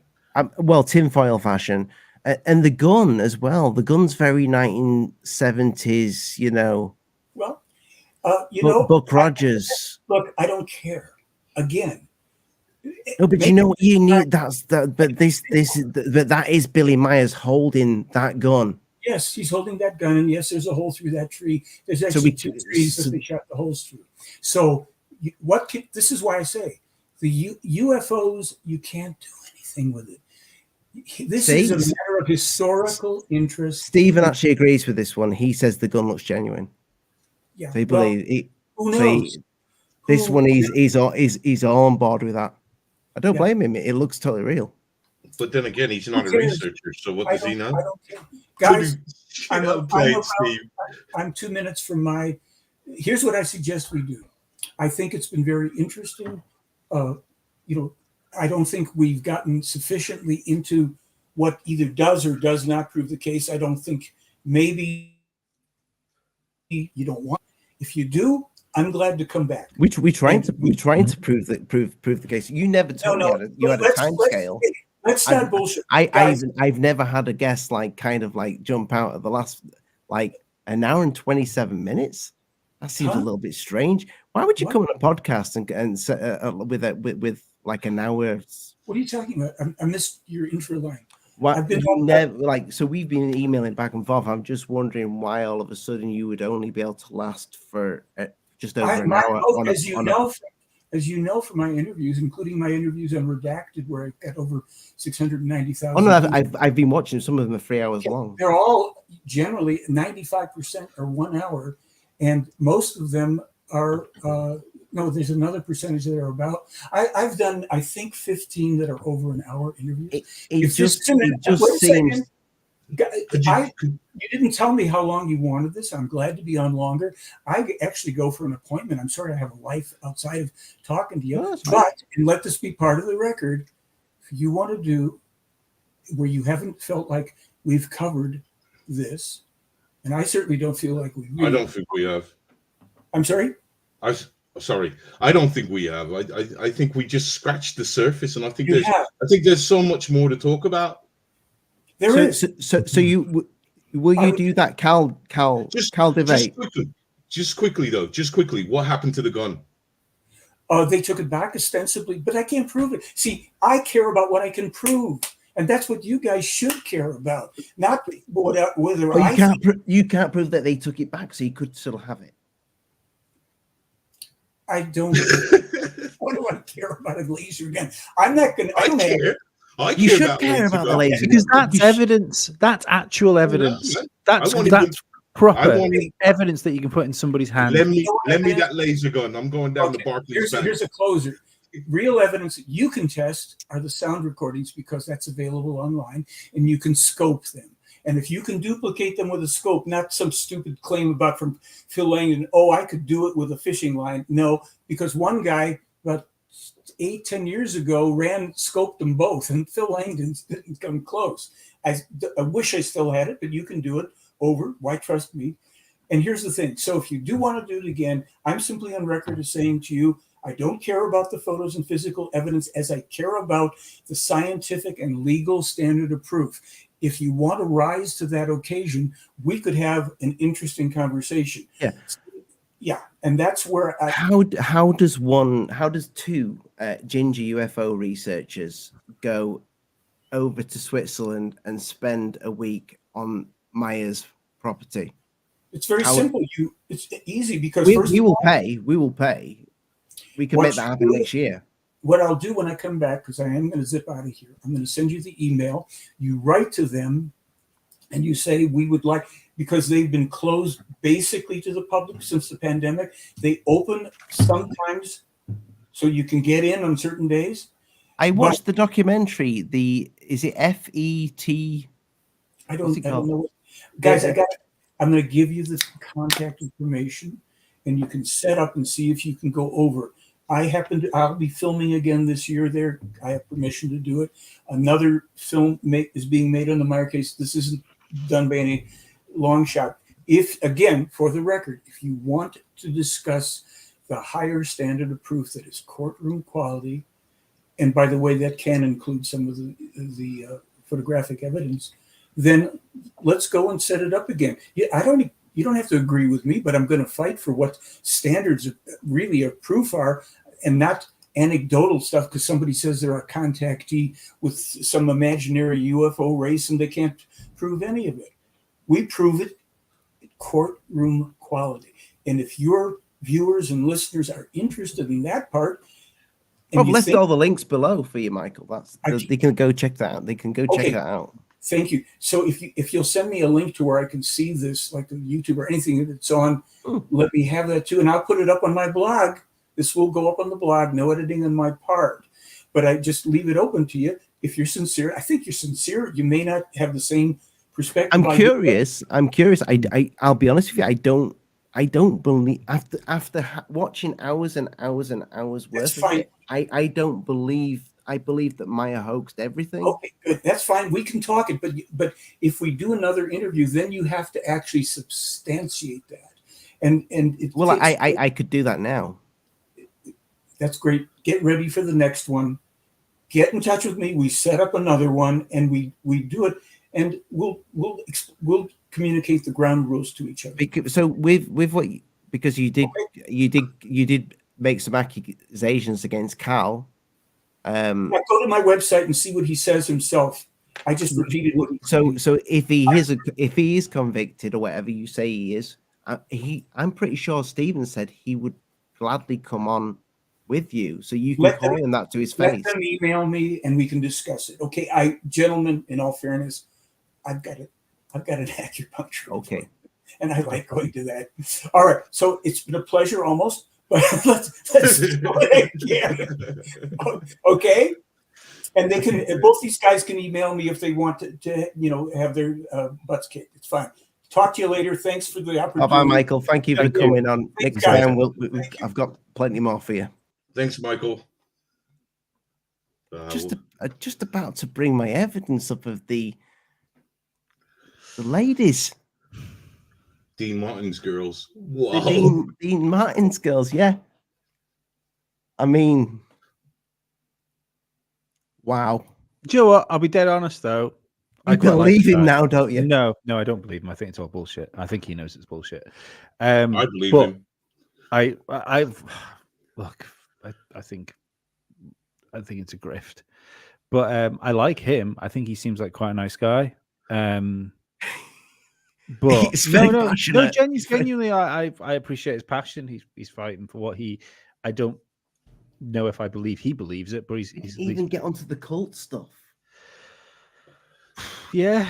Because you guys spent too long on the photograph. But that's the important thing, though, because they're fucking Absolutely bullshit. They are lies. The whole story falls to pieces with the photographs. See, what I wanted to say about the photographs, it looks like it's about perception.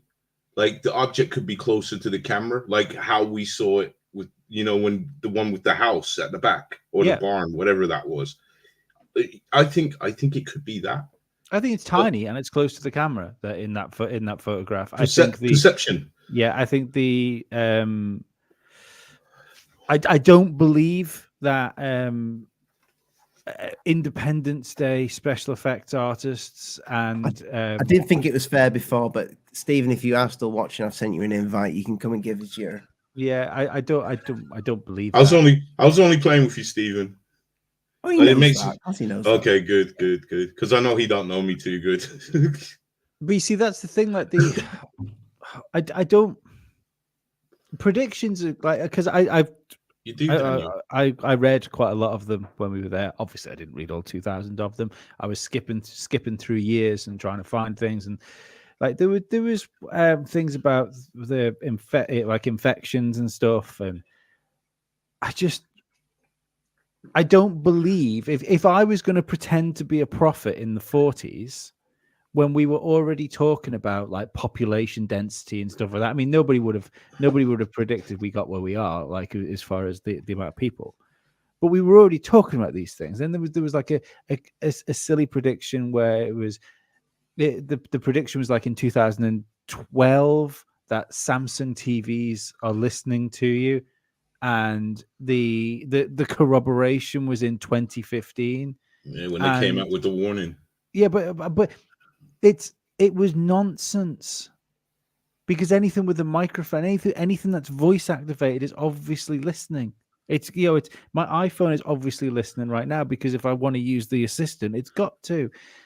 So to have that up there, this is the thing. If you're gonna say if one thing's right, then that's all that matters. Then you should be able to say if one thing's bullshit, then that matters.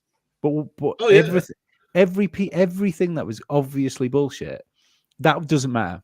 Photographs this doesn't matter. The fact that craft is clearly just sat in a load of branches, completely in focus. That doesn't matter. Scott Brown, I'm inviting you. He's here, the lad. Did he not just fuck off early? Hold on, wait a minute. I got all this echoing because you're still on in the background. Okay, got it. All right. Yeah, damn you, Steve. I'm supposed to be sick. I am very sick. My children got stomach virus, so I got it, and I'm really not feeling well. But I was listening in my bed with a laptop, and listen. The big thing that you need to know is that this man used a man who was convicted multiple times of child molestation for decades. He would always say an Air Force officer authenticated this case. I was the first person that brought him, that brought that up. Like, okay, great. He was an Air Force officer, but again, he wasn't a trained investigator, and he had problems with children. This is all verified by court documents. And suddenly, out of nowhere, he didn't have problems with children. That was the problem. He comes up with Cal Korff saying something, takes it out of context, and says Cal Korff is now a pedo too, with no evidence, no convictions, nothing.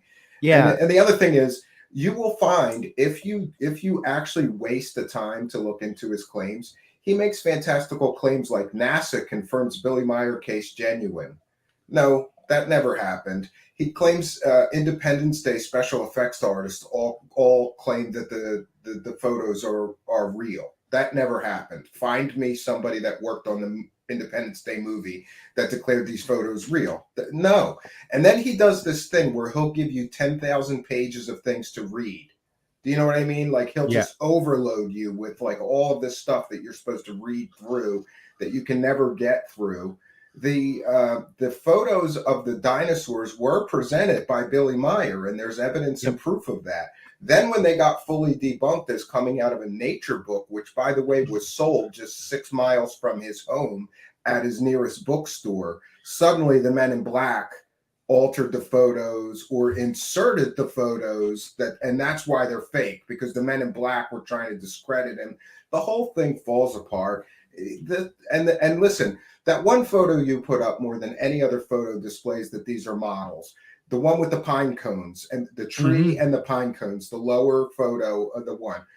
If this is a 20-foot or 40-foot wide craft, then those pine cones in that photo would also have to be 20-foot wide or 40-foot wide. There's no way that's a real 20 or 40-foot wide object. That is a model pushed against a small tree with pine cones. I was prompting to say alien fruit.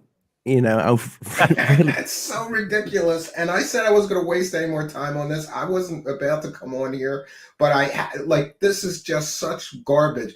And the other thing is this man ran from a debate with, now he changes things around. Oh, Steve Campion. He ran from this show. Let's face it. He ran. He ran when he realized that you guys were fully. I've got loads more here that I've prepared. Yeah, and he ran from debates with Cal Korff, not once, not twice, but 3 times. Also, the Air Force Office of Special Investigations officer who he mentioned is a man named Joe Tisk, who I talked with several times.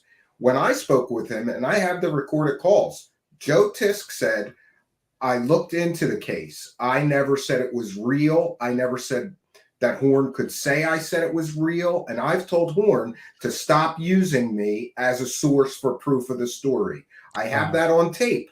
Now, that guy's a little bit of a wackadoo and flip-flop, so he may have flip-flopped back, but I have the evidence. So, see, he cherry picks things, right? And, you know, he said, oh, judges and lawyers have determined that my standards of evidence prove the case. He named some anonymous source that he said was a judge at a UFO conference that said, oh, yeah, the story must be true then. Yeah. It's all nonsense. It's cherry picking and it's nonsense.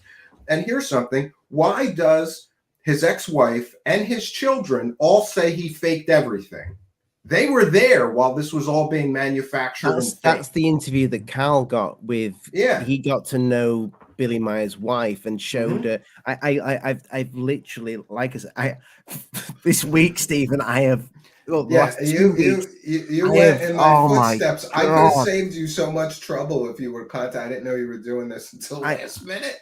I spent a month looking at all the I didn't realize shit you had. I didn't realize you'd done this until I saw Goofon's interview a bit back with him.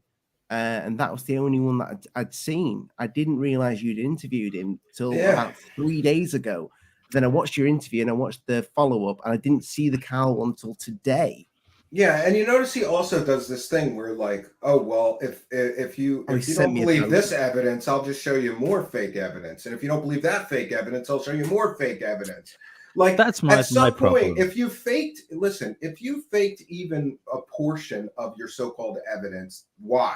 If you were really, and people have suggested this, like, well, maybe he really was in contact with the aliens and some of the photos were real, but then he needed more proof, so he faked some and he made some. But it's just looking and for the hope Billy Meier cult actually said that the aliens inspired the design of those trash bins, and that's why they look like the spaceships. It's so stupid. And here's what I will say, though. I will say that Micheal is a very passionate and absolutely intelligent. He's trying to make these arguments, but unfortunately, the so-called evidence is so piss poor and so laughable. And I noticed how Ollie said this all looks like period specific. It looks like stuff from the 70s when it was taken in the 60s and 70s. It looks especially the gold jumpsuit and stuff like that. yeah. It looks like Buck Rogers. I see. I didn't get a chance to jump in there where he said like the gold jumpsuit has never come out. But I wanted to say, like, what apart from every other ABBA video. Yeah, and like the laser gun is laughable. And then the other thing is, it's just, I mean, why would aliens lend a laser gun to this guy to shoot trees? It just doesn't make any sense. It looks like a child's toy. It looks like a caulk gun with some shit glued to it. You know, it doesn't look. And by the way, if you had a real alien laser gun, would you show it to scientists and laser experts, or would you show it to a twice convicted child molester? Do you know what I mean? That's his proof. Like, oh, a child molester. Guns, I suppose. Oh, and by the way, no, the child. the child molester didn't see the alien laser gun. He saw the holes in the trees and determined those holes in the trees could not have been made by anything but a laser gun. He's not a laser expert. He's not an optical physics. He doesn't even know how lasers work. This guy. He was a twice convicted child molester, and Micheal Horn cited him as proof. And see, if you don't know that he's a twice convicted child molester, and you just hear a former Air Force officer investigated the case and determined it was genuine, that sounds very convincing until you know that the same guy was a UFO wackadoo that believed everyone and made tons of money off this case and had problems in his past with children. Twice convicted, went to prison for it. So for Micheal Horn to call anybody else that who has never been convicted of it, that's cult behavior. And just so happens to be their biggest skeptic and detractor. And I know, to be very honest, like, I get a lot of shit because Corfett says some wacky shit too in his past. And I can't defend that. But what I can defend is that Corf went undercover not once, but twice as two separate people. He like grew his hair out into a big afro and he went in there like a UFO nutter. And then that story's crazy. And then a decade later, he went in as another guy and he called himself like Oscar Mayer Wiener or something like that. He called himself Oscar. Yeah, it was Oscar Mayer Willie or something. Yeah. So he infiltrated the cult like twice. He later interviewed a lot of the people close to Billy Meier who all said Meier faked all of it. He faked the photos. And there's a guy named Phil Langdon. One of Mikey's big arguments that I didn't hear him say today, but he usually says is, how can a man with one arm do all this? There's a guy on YouTube named Phil Langdon who did it all with one arm. He did it. He made the models with one hand. He glued them all together. He hung them on a string with one arm. He filmed them with one arm just to show it can be done. Yeah, no, but there's videos of people like knocking out Renaissance art with their feet. So I refuse to believe that you can't build a model. Yeah, that's not a good argument. There was one about 2 years ago in Poland, and it was a picture of a UFO like out in the field.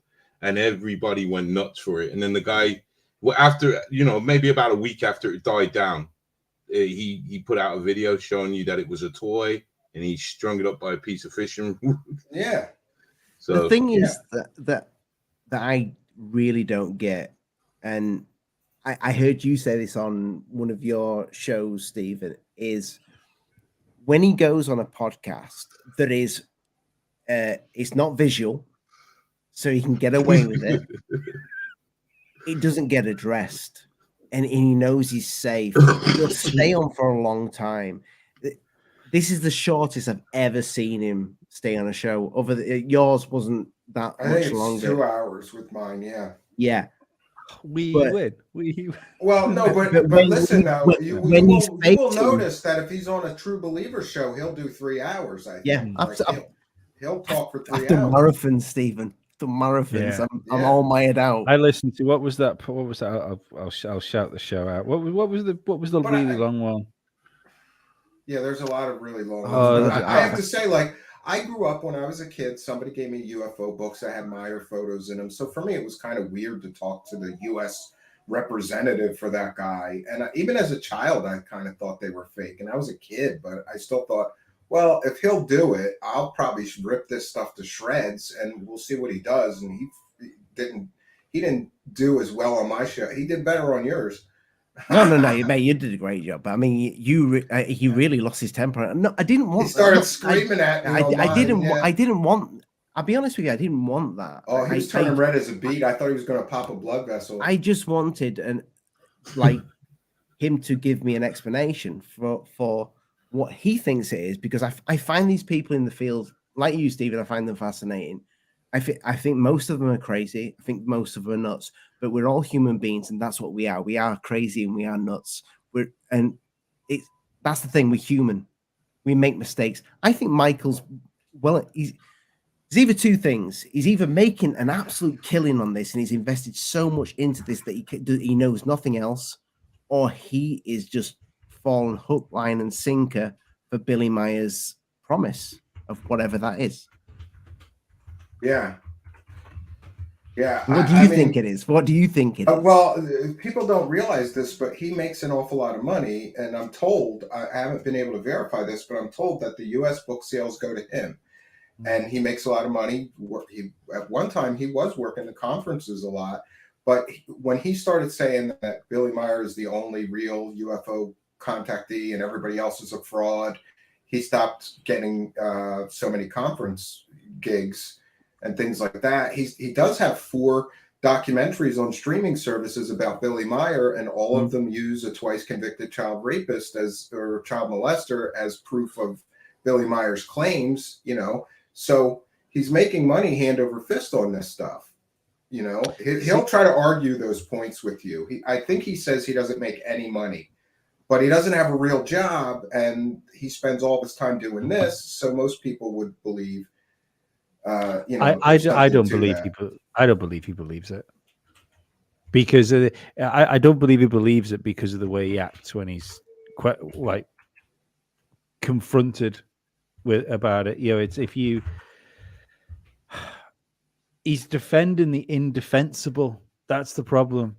That's when those photographs are indefensible. It's ridiculous to believe that picture of the yellow thing over the toy car is fucking real. It's ridiculous to believe. And for him to argue it, right? Real. And then he's like, "Oh, well, that might be one of those photos that the Men in Black put in there to discredit him." Then why is it on your websites? Why was it in the books that Billy Meier published himself? This doesn't make sense. It's like, oh, somebody fully debunks that, so now we'll say the Men in Black came in and inserted it. No, you inserted it, and it's clearly a model car. And so that means that the UFO above it is clearly a model. And people have, especially Phil Langdon and others, have made like 100% replicas of these things out of what? Trash can lids and Christmas balls, I don't know what a real alien spacecraft looks like, but pretty sure it's not the top of I'm pretty sure it doesn't look like a garbage pail lid. Yeah, garbage pail lid and Christmas balls. Here's the thing. I was trying to make a point earlier. I got a camera. I don't think I could reproduce that picture of a normal car, and with putting something just like a big object in the background. I couldn't make the car look like that. I don't think I could. Not to that level. You could tell that was so close up on that camera and out of focus. It was a small car. You could just you can just see that on that image. And I'm no photo expert. Wish we'd have got Stu Little on tonight, actually. Yeah. Let's think of it. But did you see? Maybe we could do a follow-up show just on the photographs with it. I bet Stu could really break those down. He's even if we just put. That's the other thing. The only person that ever said that those photos are genuine is a disgraced fake photo analyst named Jim Delatoso, who 100% provably lied and faked his entire educational background. So he's not a real photo analyst. The one person that he keeps saying, oh, photo analysts said these photos are real. Yeah, a fake photo analyst with a 100% fake education who's not a real photo analyst said the photos are genuine. Show me a real, educated, verifiable photo analyst who will look at those photos and say, these are not models, these are genuine real images or whatever. He can't.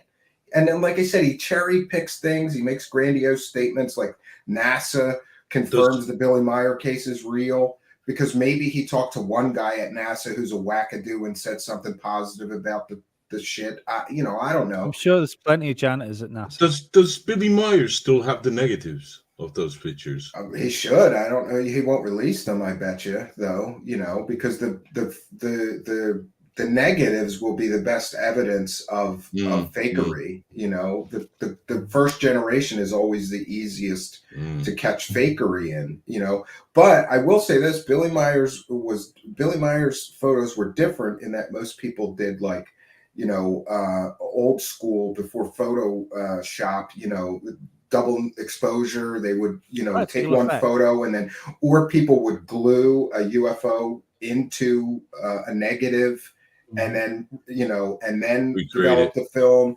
And there's signs you can see when somebody does that.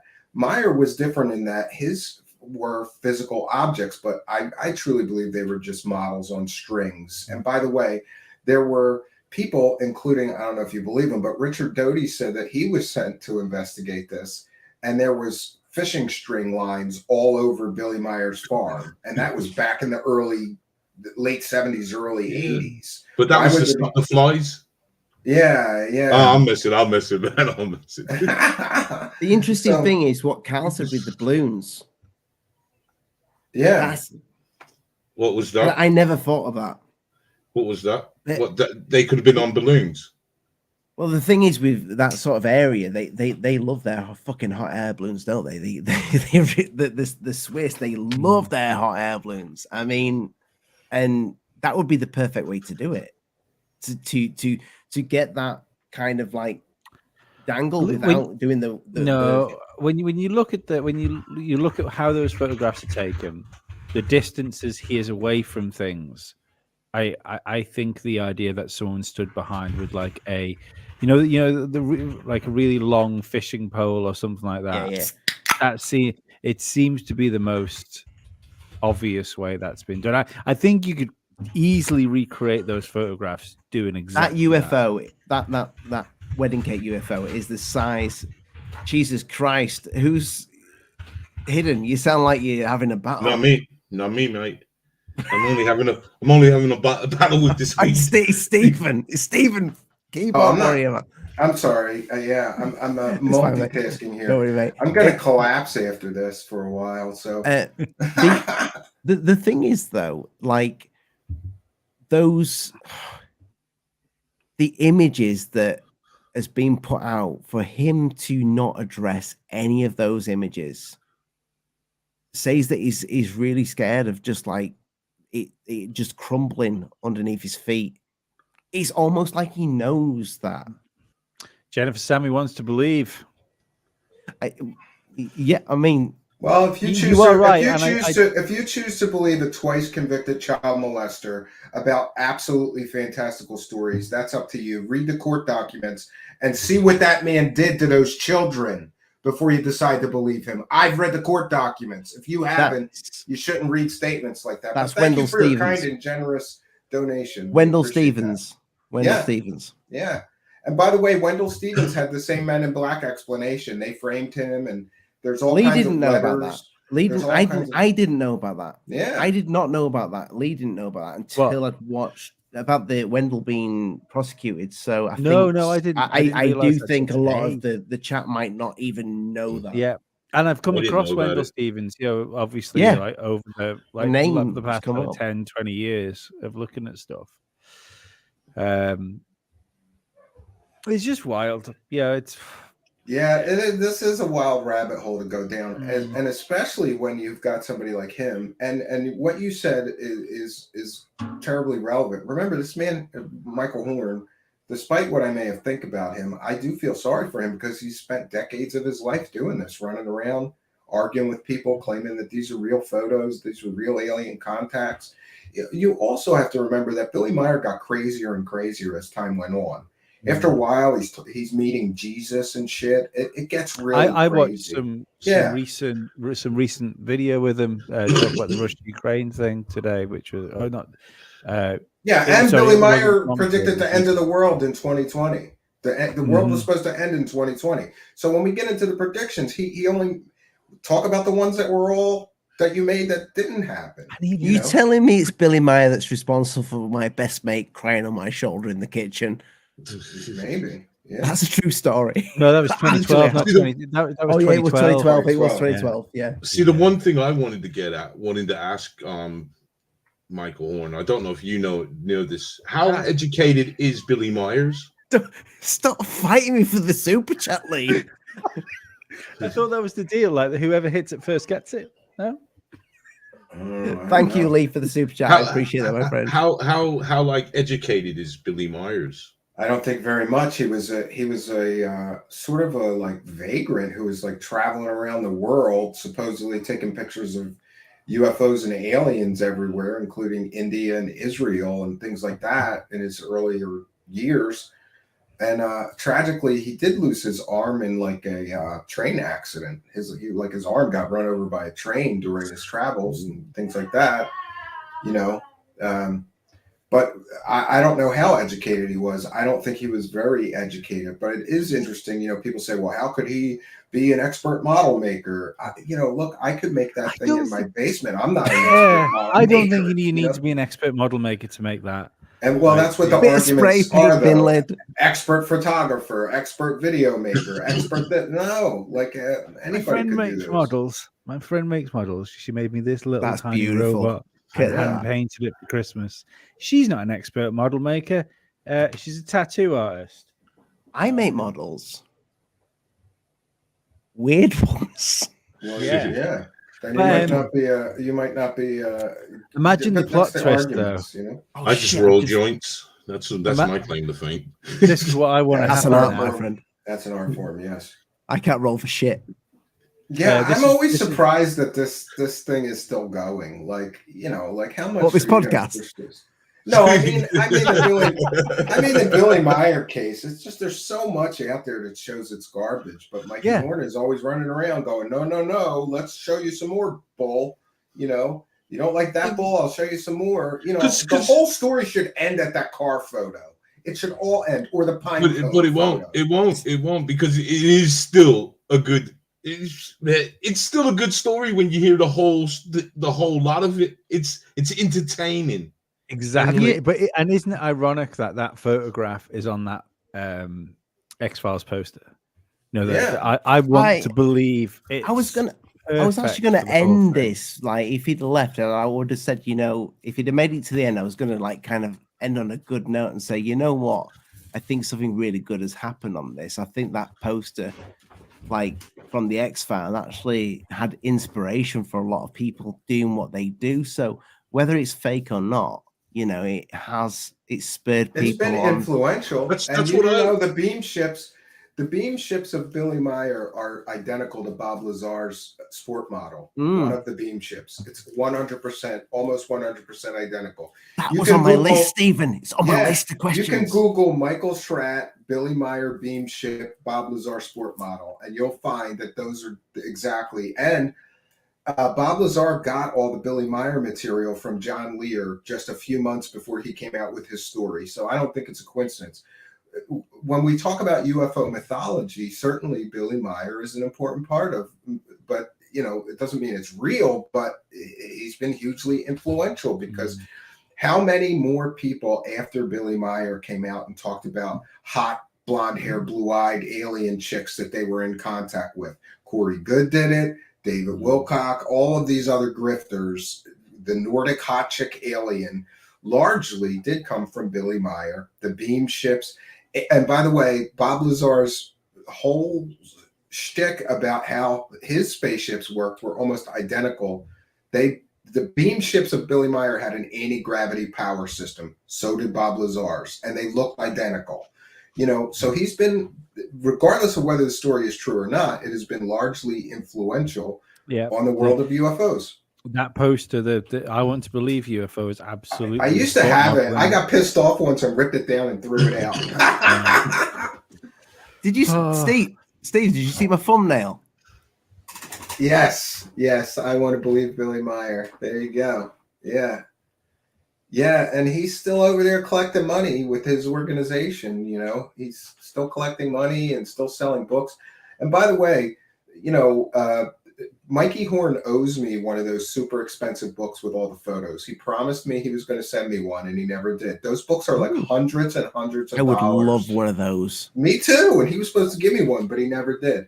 And, you know, what I can say about Micheal Horn is, despite the fact that I think he's a sleazeball for calling people pedos with no evidence, no proof, and no convictions. Yeah, that was a little bit. Yeah. There's no, just to be clear, there's no arrests, there's no convictions. There's his opinion that he said something one time that would indicate he might be or could be or no.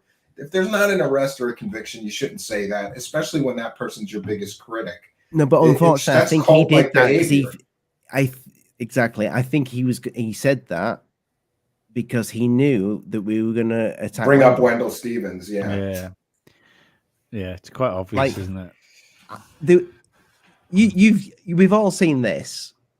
we've all seen this, and this is something that he can't deny. He can't say that the Men in Black took this one, because I think Billy Meier, there's a video somewhere of him speaking about this. Yes, there is. Yes. And did you know that one of those girls went and met him? Yes, like, and she recently? believes. And she believes. She believes him. Steve, Yeah. I told you, Steve, you don't believe me. I've done hours of this shit for the past 2 weeks. Did you say it was Dean? They were like backing singers for Dean Martin or something like that? Dean Martin backing singers, yeah. Yeah. So I mean, I'm not being disparaging to anybody, but if you're a backing singer and you're essentially, because you want to be in show business, then connecting yourself to Billy Meier's case probably isn't a bad move. You know, to say you believe it is I'd do that. You know, if to be perfectly honest, I'd have turned up in a gold suit and said, "Take some more pictures." You turned up in a gold suit. Wow. Yeah. Yeah, and notice the forced perspective there. If you really had an alien who was giving you a laser gun, would you go, let me take this photo so you can't see the face or any detail? Yeah. Can I take a picture of your arm? Multiple times. Like, stand here behind this barn. I'll be honest with you. In the edge of this photo. Stand here on the edge of this room while I take this photo. It's stupid. And people have even suggested that figure is a mannequin. It's a mannequin. Yeah. It would make sense, because that is the same. The hand is the same. It's the same angle on the arm. Yeah, and that would mean that the hand and the finger are exactly in the same position in all three of the photos with the so-called alien. There doesn't seem to be any. I don't know if it's the picture quality, but there doesn't seem to be any lines on the hand. No, and if you were taking a picture of a person in 3 different places, would they have their hand and their finger in the exact position all 3 times? Yeah, because they would hold the gun that way. Well, I don't think so, man. I'm sorry, I'm playing devil's advocate. Yeah, that's okay. No, that's okay. I think I've worked it out. It's the photos too. The fact that it looks like a toy from 1970s, or a caulk gun with a bunch of shit glued on it, doesn't help the case here. Oh my God! I think. Look at the hand. Look at the hand on that. Exactly. So I really zoomed into the hand. That you see the hand in the background with forget the other pictures, but you see the background image with the hand. That looks like a plastic hand. Which one? That really looks like a plastic hand. The one in the background. The one in the background. The main one in the background. All I would argue is where, like, because there is a trigger finger on it, and there isn't a trigger finger on the other one. I don't think. Let me look. The one at top. The one on the left. I don't think the trigger finger is on the trigger on that. Oh, is it? Or maybe it is. Looks like it is. Maybe it is. Maybe it's just on my monitor. I'm not seeing. So I have the monitor. Yeah, I got a G.I. Joe toy I could make that with. Like those old school big G.I. Joes that are like 12 inches. You could do that with a G.I. Joe toy. But can you imagine if he cut his own arm off and reversed the photograph, and that arm holding the gun is the arm he cut off? That's fucking. It's just laughable. The so-called, and then I love how he wants to discount the stuff that's hokey. Like, well, yeah, that's hokey, but let me tell you about these predictions. They're all very vague too, by the way. Even ones. Well, that's what I was trying to say by saying that, Willie, because I've read a load of them. Yeah. It's all very vague. This is and the guy writes tens of thousands of predictions. Even a broken clock is right twice a day. You're going to get some right. Interestingly, David Wilcock is very vague like that, and he's never gotten one right though. I think you secretly really like David Wilcock. And I want to go hang out with him in town. I'm going to be his new grifting partner. Did you know that once somebody suggested to him that he should hire me to go over his grifts and improve the grift? Like, you can't say that because that's easy to disprove. Do it this way. I could have a new career, being a behind the scenes grifter helper. Me and you need to talk after the show, then, man. You're hired. He needs to improve his grift. Yeah. Do you think that anybody was in on the Billy Meier hoax, or it was just Billy? Because I think that some of his closest associates and friends may have helped him with some of the fake evidence, but maybe not. Are you trying and to that's say that why, somebody lent and him a that's why hand? he's using things like strings to hold up the UFOs, or trees to hold up the UFOs. By the way, a point on the trees. Independent investigators went to. Hey, Sheila Aliens is here now. She's here, party. the legend. Hi guys. The trees. Independent investigators went to Billy Meier's farm, and none of those trees were there in the exact same places they were in the photos. All those trees were gone. What trees? These ones? Yeah. No, not so much the one on the bottom, but some of these other ones that clearly show the background, like not the trees with the dildos hanging off it. No. Yeah, the one in the bottom right is not there, and it has been suggested that he used model trees along with the model planes, and that would explain why those trees could not be found when independent investigators went to those same locations looking for the trees. They weren't there. Or those trees were unfortunate victims of the laser gun. That's right. Could be. That's right. Get shot down by laser guns. But let's get Sheila Alien's opinion. And see what thank she you for thinks joining of us, this whole- Sheila. Yeah, No I'm glad you're problem. here. Thanks for having me. I hope you feel better soon, Stephen. Yeah, That I'm slowly able to keep in water. That's a good new thing. Dang, how long have you been sick for? 2 days now. Yeah, and I thought I would avoid it. I've been spraying everything down with bleach cleaner and making everybody wash their hands, but I still got it. So, and That's before nice. this, it was COVID, and before that, it was the flu, and before that, it's like every 2 weeks here. It's like a biohazard in my house. You want to get some turmeric, my friend? It's the turmeric children. and ginger. It's the children, yeah. And Yeah. I don't generally go anywhere, so somebody's bringing this crap in, you know. Yeah, that's My nice. kids kill me. I missed the lockdowns. I didn't get sick for 2 years. I know, right? As soon as those were lifted, we got sick all the time. Oh yeah. So as far as this goes, I think the guy you had on is full of crap. And also, I didn't know Wendell Stevens was, a child molester. He's from Tucson. That's where I'm from. So. Yeah. I can send you a book with all the court documents, including him begging people to help him get him out of prison. He was in prison for 7 years, was it? I think it was 7 years. Yeah, and Wow. then he also basically said that the Men in Black framed him, and all the UFO conferences still booked him even after he did prison time for being a Chester, which That's is really disgusting. Disgusting. Just like your man with the alien head sticking through the window. Then they framed him too, didn't they? Stan Romanak. They all get framed. Yeah. With his stepdaughter, didn't he have something weird going on with her or something? No, he was a kiddie porn. Stan Romanek was a kiddie porn collector, and in the court case, he tried to blame his own stepson for those images getting on his computer. Wow. Okay. Yeah. That's Great disgusting. And then they just prop these people up. That's what's disgusting to me is ufology. We have to get these people out. They're old. Not the fact that they're old, but their stories are old and we're done with all of it.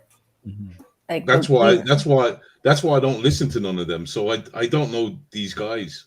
Because I think they've been telling the stories. They've been telling the stories from the 1960s. Exactly. Yeah. It's so old and tired. It's even if it's real or fake, but it sounds like bullshit to me. I think it's total bullshit. So, yeah. Did you ever did you watch X-Files, Sheila, back in the day? No, surprisingly, no. Why? No. I know some things about it, but she's like the only UFO girl I ever heard of that didn't watch the X-Files. That's wild. I was kind of young when it came out. I didn't catch it back then, and I haven't gone back to watch it. Yeah.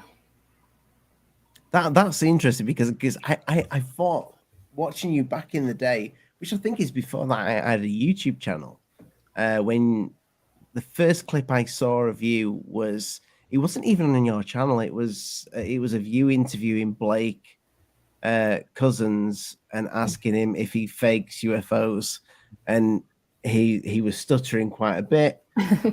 I always thought you were into it, but I mean, when it comes to, I'm into ufology. No, I know you are, but when it comes to this, there's a message for people. I just don't understand how anybody buys it. I really can't understand it. I mean, not in this case. They do. They really want to. They're the most gullible people out there is the UFO community. Yeah, unfortunately, I'm getting sick of this stuff too. I just got censored on Twitter for posting a video. They said that's misinformation and deleted it. Okay, you can't even stand for your followers to see my facts or my evidence. Like that means you live in a delusion bubble. Something to do with Gary Nolan and that fake story they pushed with the alien ball shavings. You know, that was 100% fake story. They claimed they had conclusive proof of alien technology, all confirmed by this man. Cut to a shot of Michio Kaku. By the way, Michio Kaku denies that. He said he didn't confirm anything. He just got paid to be in that piece. And it was so deceptive, they had to take it off their YouTube channel because they knew they could lose their channel for that. And that was that the News serious 7. documentary? No, that was News 7 and Ross Coulthard. They claimed they had conclusive proof of alien technology in all the promos. And so, of course, everybody clicked on the video. Completely deceptive, completely false narrative, you know. Yeah. And but I'm an asshole for bringing these things up, and you know, I'm pushing disinformation. Gary Nolan's a paid specialist. Sorry, go ahead. So no, sorry, go carry on. I was gonna say he's one of those paid specialists that just gets paid to confirm things. Like I've had dinner with him actually because he's friends with Seeing UFO's PA. I don't know if you guys know who she is, but she's my friend. We went to, they're friends somehow. We went to the Hollywood premiere for Sirius back in whatever year that was, and he said that that little Atacama mummy thing is supposed to be an alien. He said that's 99.9% like definitely human DNA. It's not an alien, but they were still trying to pass it off as alien.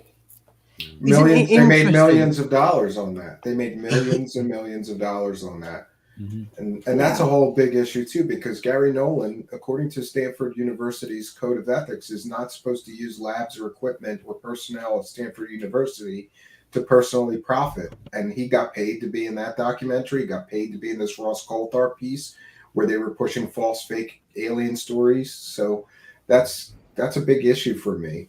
And of course, you get no comment when you start really digging in and asking for comments, But then people tell me I'm not a real journalist. That's why people won't comment. Maybe I'm just asking inconvenient questions. There's no money in skepticism for them, though. There's just money in believing it. Like that's why George Norrie just goes along with every bullshit thing that his guests say. He sure does. Yeah. He sure does. He never questions them. Yeah, it's ridiculous. So that's just the grift. Yeah, and maybe it's idealistic of me, but I still think that you could look into these things and like the genre and not just totally sell garbage. If somebody's making fantastical claims, you should ask them real, like these guys did earlier. They were pushing him on this evidence. This is the evidence you put forward. And then he gets pissed off because you're questioning his own evidence. Like, this is your evidence, pal. So while you're on the podcast, you're supposed to be answering some questions. It's so ridiculous, dude. Oddly enough, it's quite a good thing for you guys to answer, because I was thinking this today before this show, especially when it comes to things like big case like Billy Meier and stuff like that. Is it? Are we doing things a disservice in a way? Like, what if somebody, if we'd have had the same technology like X amount of years ago, started like debunking fairies or debunking Santa Claus? Are we doing a disservice by debunking modern folklore? No, I think we want the truth. Yeah. Who wants to be? I'm sorry. I just who wants to be bullshitted by anything? And we're just asking questions, simple questions that he couldn't even answer. So it's just... Well, Lee, a perfect example would be the Wendell Stevens thing. Like, how many UFO documentaries and conventions and things or just quotes from him or cases that he was involved in have you seen, and you didn't know about his criminal past? Yeah. Same here. And you should, as a viewer, have the right to get that information, but it is always withheld from you. And I guarantee you that all of the people using him as a source for proof knew about that, but they purposefully do the lie by omission because it doesn't support the grift, Exactly, yeah. A lot of grifters. I never heard of him. Going slightly back to Gary Nolan, what did you guys think of the whole, I'm working with Greer on Sirius on the tiny little thing, and now all of a sudden I'm going to take that information to TTSA, then I'm going to debunk it. Yeah, it was all profit driven. And by the way, you know, Greer Stephen was pissed off about that. He made millions of dollars. These guys made millions of dollars on that thing. No, I think the question I'm asking, Stephen, do you think Gary fucked Stephen over? Probably, but did he end up debunking it after? He conveniently debunked it after he made the money from the documentary that he was paid to be involved in. Because he told us at dinner. Why didn't he debunk it in the documentary? Just a few months after the documentary, suddenly they had the DNA results. They couldn't wait on the documentary and put the results in it. They had the DNA results at the fucking premiere. We already knew. Yeah, but he took that to the competition. He took the DNA results to the competition. It was like double payday for him. Yeah. Yeah, he probably got paid twice, double dipping. Yeah, of course. Why not? Clever guy. Yeah, I think that Gary Nolan's, I don't want to call it a scam. I think that Gary Nolan's profit potential is that he gets paid to use the perceived credibility of Stanford University and his perceived credibility to help UFO grifters sell fake stories. Like, in other words, if you got a fake UFO story and you need somebody really credible that's a scientist to help you sell it, you can rent him. He's done it with Stephen Greer. He's done it now with Ross Coulthard. He's done it with others, and he'll continue to do it. It's not illegal. You know? It's not technically illegal, but the other thing is he's an immunologist. And despite being very credible in the field of immunology, he's not a materials scientist. He has no business doing materials analysis. You know, he's not a materials expert. He's an immunologist. What's that mean? What that he is? He is an immunologist, which, in other words, he works on things like he's doing cancer research and things like that. So he's things to do with your immune system. Yeah, so he's in the medical field. He's not a materials scientist. What is he doing analyzing metals from UFOs? It's one of these things is not like the other. You know, if you want materials analysis, you go to a materials scientist or an engineer or something, you know. He's not a DNA expert, as far as I know. Well, that's Micheal Horn getting in touch with him. Either that or it's Carl going, arrange this fucking interview with this motherfucker. He's not calling me that. Yeah, it's Sheila, while Stephen's he's taking that call, I do want to ask you this. So that legendary UFO, that legendary interview with you Third Phase of Moon, I believe that spurred a lot of debunkers on the way to getting interviews with people and asking all the right questions. So I applaud you for that. Thank you. I really do. I think that is one of the interviews that a lot of, and me for one, a lot of creators watched and thought that's the right way to go. That's what you got to do. You've got to ask the right questions. And they invited me on. They knew what I was going to ask them too. Well, you told them you were going to ask them that. I didn't tell them like specific questions. They knew I was on there to debunk them. They invited me on to debunk them. Yeah. They do that. They've done that with us when they've come on the show, because we did an interview. I don't know if you've seen it, but we did an interview. It's called Incredible Arrogance, Ollie.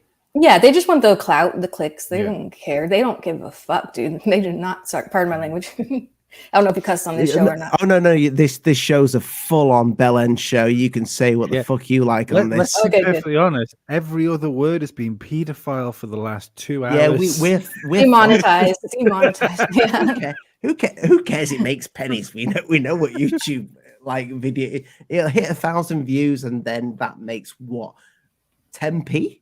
Yeah, we still get the super chats though, so that's what matters. But yeah, super chat, you motherfuckers. you got a big one right there. 99.99 euros. Yeah, beautiful. That's my lovely.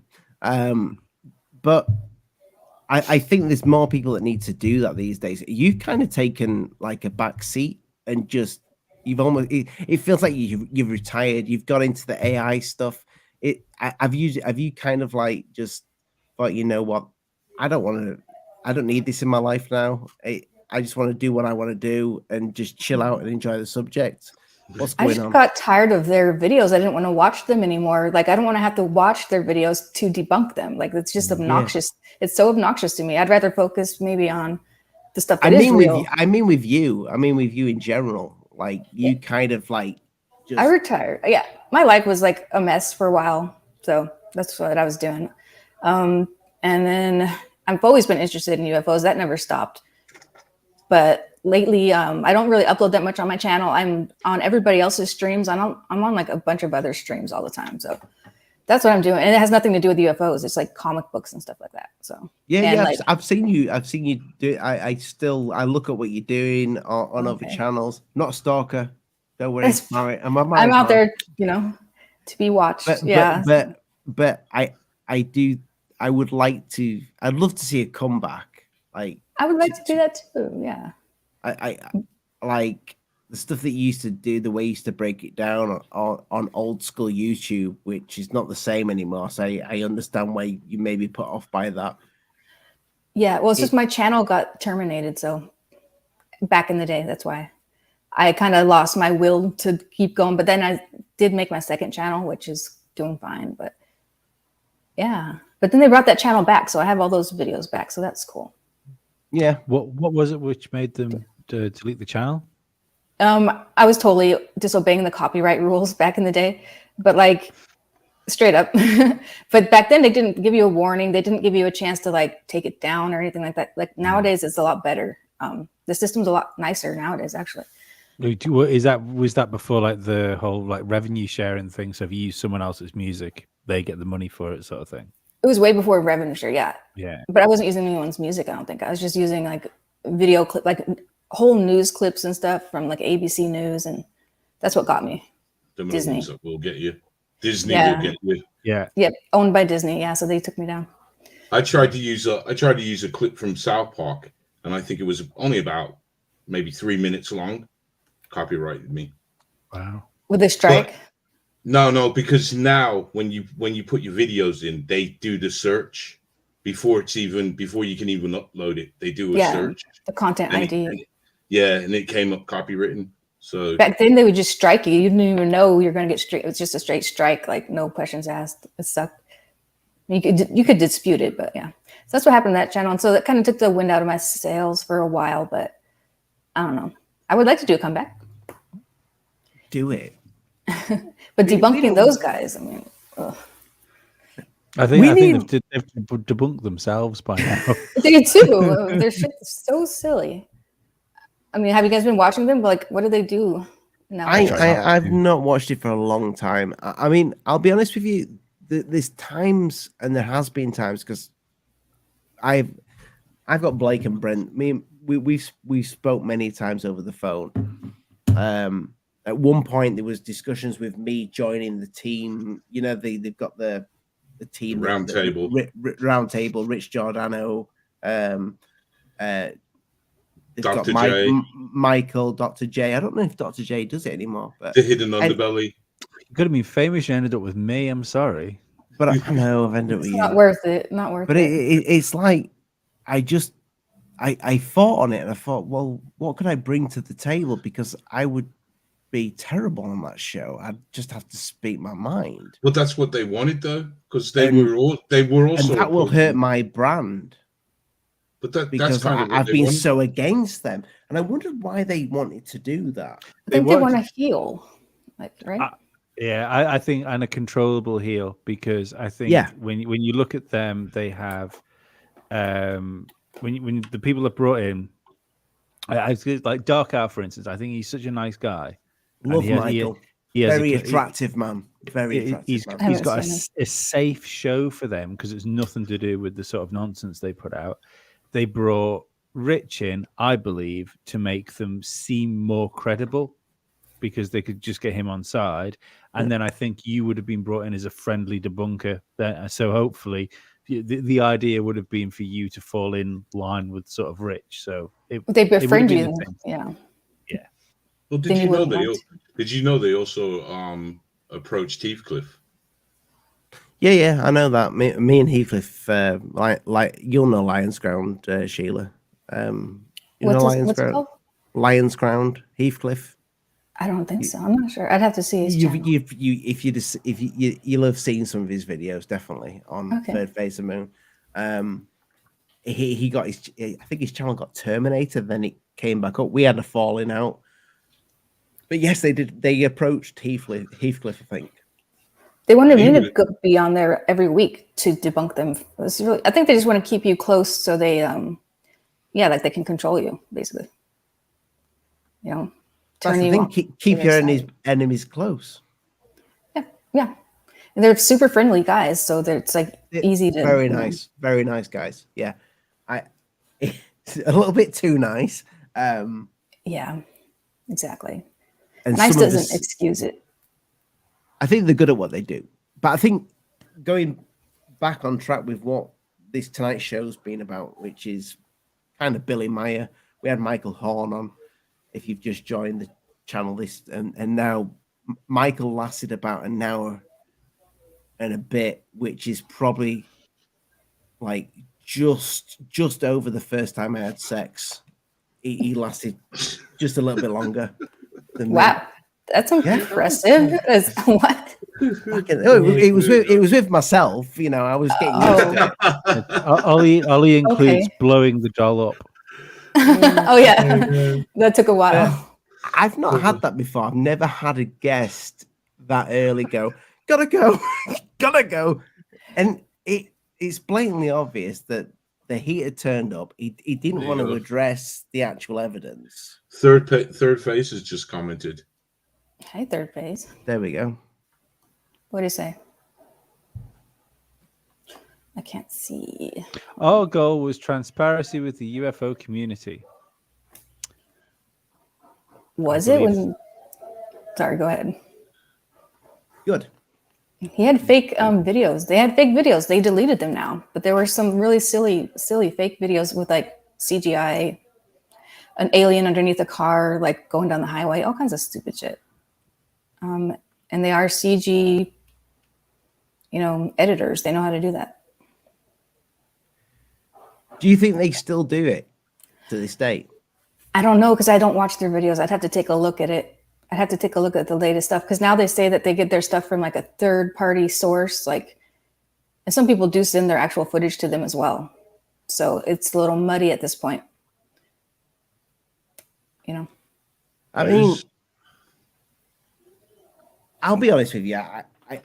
When there was a change, I did because I watched quite a lot of it. I did see a change, but they're still putting out what the public gives to them.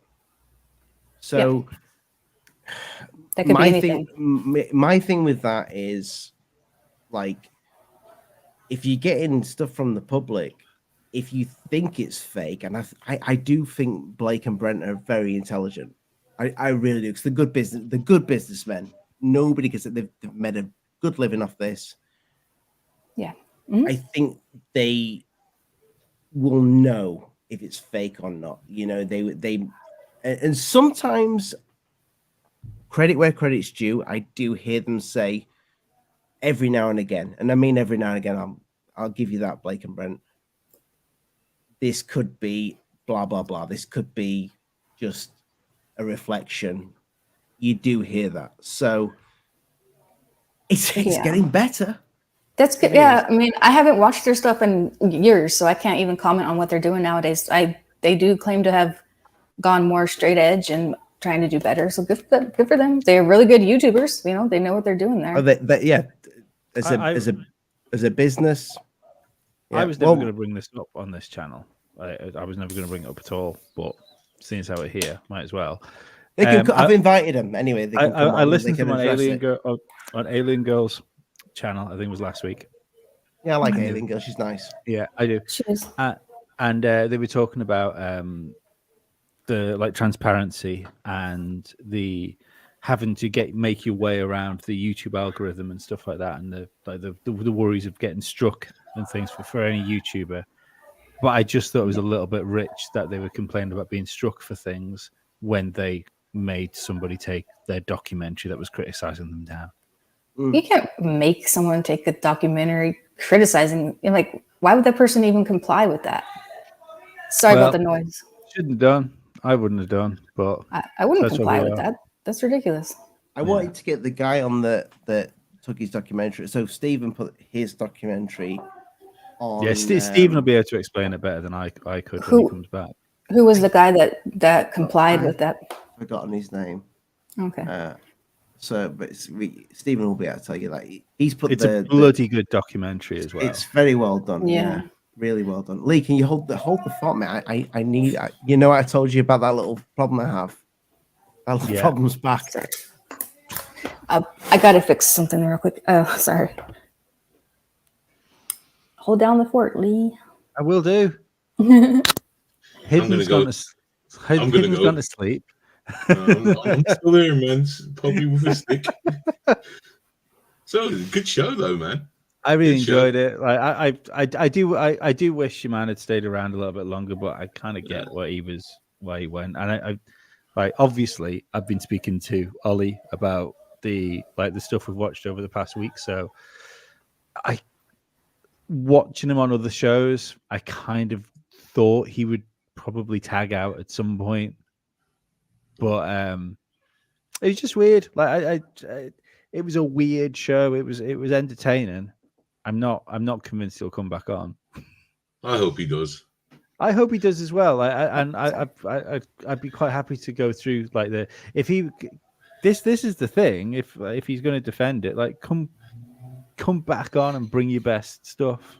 And don't get so upset when people you can't expect us to just believe something about aliens and UFOs and shit without asking questions. I mean, it's ridiculous. Why not? I do. Not really. I mean, I'm not saying they don't exist. I'm just saying that particular case, let us ask questions. Yeah.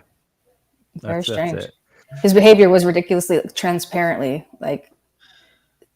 seemed like textbook bullshit, basically. Yeah, well, it's always the way, isn't it? If someone just shouts at you, then they've lost the argument already. So you're not allowed to talk about it. Yeah. Or could it be that he's constantly hearing the same stuff? Because it seemed like he did want to constantly hearing the same stuff. He should fucking listen to some of it. He should have answers prepared. Then if he wants to move on from stuff that's on his actual website, that's a big red flag for me. Well, that was what I said. If those photographs don't matter anymore, fucking take them off and live with these prophetic teachings that he's given us. But he's like, no, because some people don't know the bullshit yet. When they come along and see the website, they don't. That's what I was going to say. The good point is the ones that he's claiming that have already been said that were fake. He should put a little thing by it. Fake, genuine, fake. That doesn't serve his purpose at all. Yeah. But it's the same. You can have the same conversations in moon landing, can't you? If anyone's got any questions about whether moon landing photographs were real, you always have that thing of, well, some of them look a bit dodgy, don't they? So if a couple of them look a bit dodgy, we need to question everything that comes out of that. I think the best person to ask is Buzz Aldrin. Ask him that question and wait for his response. Don't want to punch in the face. About that pyramid in Antarctica first. I won't ask him about the monolith. Mind you, Buzz Aldrin can't stop saying they didn't go in there these days, can he? Every time he's put in front of people, he says something cryptic about not being there and not being real. I think he's trolling. Really? No, I apologize. I was just on the phone with police officers concerning my latest story about the Journey to Pedo podcast. So, yeah. Oh my God. Exclusive. Come on. Yeah. No, for those unaware, there's an organization called Journey to Truth who keeps getting caught using pedos for sources. And they also... Oh, you sent me the link the other day. Yes, yes. Right, okay. Oh, is this real? I thought they're holding an event. They're holding an event next month, and on the advertisement for their event, it says children under 12 are free. Oh my God. I can share my screen and show you that. Is that free to take home or free to bring? No cost, children. I really don't know, but I've shared that. You can share it if you want. If not, so that I'm actually on the phone with state officials because they're running it at a state-run facility, Wow. And at state-run facilities, you're not allowed to be on those premises if you are indeed a convicted or whatever. And so if they're inviting children, I thought that the people in charge of that venue might want to know these issues, or, you know. So you've just been on the phone to the police? Well, there's something called the Law Enforcement Division of the Department of Natural Resources, which is basically the police of the state parks. And yeah, it's them that were inquiring. And so far I've sent this email to like 6 different people, because the local police have jurisdiction, but also the DNR have jurisdiction. And, you know, and I just have never been in this position where I did a story and then I saw something like, hey, bring your kids to this event, you know? So I thought somebody locally should know about that. Okay. That's just terrible, man. Why are there so many odd but fucking weirdos in this field? Like, They're everywhere, mate. Advertisement for They're it. everywhere. Well, I'm a weirdo, but I'm a harmless weirdo. I'm just like a tech geek weirdo, but like, yeah, there are some dangerous weirdos in this thing as well. Yeah, for sure. Do you think it attracts weirdos? Absolutely. And Of it definitely course. attracts criminals because they know that they can scam people easily here. Definitely, yeah. I mean, I think I should have worded that better. I mean, that's one of the things I feel like with this field. It's an opportunist. It's just perfect. Well, religion's the same way, kind of a little bit. Like people will prey on the religious people and their ability to believe. They want to believe so badly, kind of like a cult kind of thing. Mm-hmm. Yeah. Because now, like in ufology, if you say that it's not a UFO, you're a shill. You're working for the government and this and that. Even if it was a rocket launch. I actually had that happen to me. I did a video where I misrepresented something as a UFO. Yeah. And when I had to put out a retraction video to show people what it was. And that's what they started. Some people started calling me a shield, asking me who's paying me for this, when I clearly showed them what it was. Why'd you do that though? Was it Because for fun? An experiment? No. I tried to run. No, I didn't know. It fooled me. It fooled me. I thought I was looking at a genuine mothership out in space. And then it turns out that somebody sent me a video over and said, look, man, look at this. This is what the object is. This is a clearer image of the object. And it was a part of the ISS. Oh, there you go. Well, that's fine. That's not the big. It's okay. Yeah, but you've owned it. If you owned it, yeah. You make mistakes. Well, I'm not a debunker. But I police my own channel. I will police myself. So, and that's just my take on it. I wish other channels would do it, but then again, there's money involved. Hidden, I wouldn't work with you if you did. As much as I like you, I wouldn't have you on. No offense. Thank you. I know you do. I know you do that. I know when you realize something. Sometimes you don't, but I know when you realize it. You are literally Secure Team 10, Third Phase of Moon, that type of old school channel. But you put the UFOs out, but you usually follow it up the next week after if you found something out, and I like that. Yeah, and the problem is a lot of problems with people. Just read my description box. Just read the description box, man. I wouldn't want that situation. Like, people send me stuff all the time. I send it to other people. I don't put out UFO videos myself because even having a background in computer science, I'm not an image analyst. I'm not an expert on, video analysis or spotting. I can and have spotted CGI or, when it's pretty obvious, but that's a tough job. I wouldn't want it. It is tough, man. And it's getting worse, man. It's getting worse with AI. I could send all my shitty UFO videos to you then. That's what I'll do. That's why I slowed down a lot, because I started understanding what a lot of things are, what a rocket launch is. When I first started, I didn't know that, and I would just post it UFO, get a whole bunch of hits, but that's not what that was. So you just learn along the way, and now I second and triple guess everything that I might post, and then I find out what it really was, and then I don't want to post it. That's why I love. That's why I love doing, because I was in the same field as you. Because I started my channel as a hobby. I found myself out of work. I just wanted to have a cool channel, but I wanted to do things that I saw. You know, when I used to watch other channels, because I was a viewer, and I used to think, why are you doing that? Me Why too, are you mate. playing? Why are you making 10-minute long videos on a clip that's, a minute? People just want to see the footage and get out. So I did my channel like that. I never talked in the beginning. Now I have to, because of YouTube. Now you have to present the video and Get the comment on it. Yeah.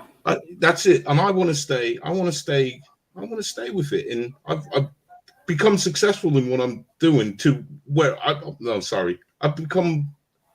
It's beyond my dreams what just happened with the channel. That's all I can say. It's beyond my dreams. That's but great. Doing what you said. You remember when the spirals used to come out in the sky? There was one recently. Yeah. Mm-hmm. Yeah. An ex-scientist wrote to me. I had to check him out, and we got in touch, and he told me exactly what it was. Sent me a whole heap of information. That's why I don't even trouble them. Right? Is the rocket? They call it the death spiral. The death spiral of the rockets. That just happened in Alaska recently. I didn't even post about it because I already knew what it was, and it looks cool in the sky. It's glowing. It did look cool, and the way it moved through the aurora borealis, it was that was cool. beautiful. That's really. I did want to post it, but I wanted to post it as what it is. Yeah, that you could do, but it wouldn't get as much clicks as if you said it was something crazy. Like I know that for a fact because I used to do that. Like the portal opening. Yeah, like some people do. We've been at this long enough. Nobody should be doing that anymore. But that's what I say. That's what I say. Yeah, and if you are, you're on the grift, and Can I just say this? So, Stephen, I watched your Carl interview. I can't pronounce his surname. I think it's a British thing. Korf. Yeah. Amazing interview. He seemed like a perfectly nice chap and not worthy of those convictions that Michael gave him tonight. Well, he never has been for that. That's ridiculous. And to bring that up without somebody being either arrested or convicted for it shows what kind of person Micheal Horn is. Micheal Horn has verifiably used those type of people as proof for his bullshit alien stories for decades. Cal Korf busted the Billy Meier cult to shambles. So for him to say that stuff, he went there twice as two different fake people. Once grew an entire new face to try and beard and an afro and everything. Yeah. So this one's for Lee, because Lee was all up for asking the cult questions, because Lee's the guy he's the culty part of Alien Addict. I'm the normal one. He's the cult one, right? He loves the culty stuff. So do you and Michael's not here to defend himself, so fuck it. Do you think Michael's part of that cult? Oh, sure. He's their U.S. representative of that cult. Or do you think he's just in it for the money? I think he truly believes this garbage. I really do, because I have a hard time thinking that somebody would go to these lengths that he goes to, and the time that he spends just to sell some books or whatever. That's just my take on it. I could be wrong. But, he's been doing this for decades. So, and I apologize. People are... That's Michael. That's Michael. I think he's a salesman, and maybe he convinces himself. That's what real salesmen do when whatever they're selling, they know it's kind of bullshit, but they still sell it. I wonder if at some point somebody saw what L. Ron Hubbard had done, and what Scientology turned into. And they were like, well, hang on a second, we've got stories about aliens, and we've got a little cult. Maybe we could be the next Scientology. Yeah, they're the first ones to do it. So nobody has really bothered hoaxing like that since then, because it's easily debunked. I mean, it's just silly. Yeah, but Alron didn't have any they had no evidence. He did that. He did it right. He just did it off the word of mouth, and people just went, "Oh yeah, well, I'll take." I know. It's like I didn't know we could still do that in these day and age. You could just say stuff and people believe it. Okay. Well, it worked for Corey Good. He had zero evidence, and he made millions in 8 years. He hasn't had a real job, and even after a court deposition where he said, "I've never been to space. I've never been to the moon. I've never been to Mars." claimed he never said that he had. He's still got a following. So that's what's discouraging to me. It's like, this is crazy that people will still send this clown money. He said that. He said that he's been to Mars and all that. Yeah, well, in a court deposition under oath, he said he never said that, and he had never been to space, never been to Mars, never been to the moon. But did he say that? He said that in a court deposition. Yeah. Is that when he was dressed as Michael Jackson? Yes, it's all on my channel, Truth Seekers on YouTube. Just search for Truth Seekers. You did a great job on that, mate. I know your channel. I know your channel, man. Well, some people in the audience might not. Yeah. Oh, sorry. I didn't expect you on tonight, or Sheila, but I will put you guys in the description below. That. Thank you. I need all the help. You don't need you do you. Oh, fuck off, Stephen. You're doing great. That's because I have no life and I spend all my time doing this nonsense. Right? You can start promoting me. I do. Like when I'm searching for footage, man, I see you. So the algorithms like you. Oh, there you go. Good. He said a few times, and I've listened to this for all week. When anybody brings up the word cult, he deflects. Like he really deflects on that. So I have a small clip, and this I'm going to quote you, Stephen. So I did learn from you. I'm going to quote fair use. This is fair use. This is like you're educating the public. Certainly, it's right. Yeah, exactly. So.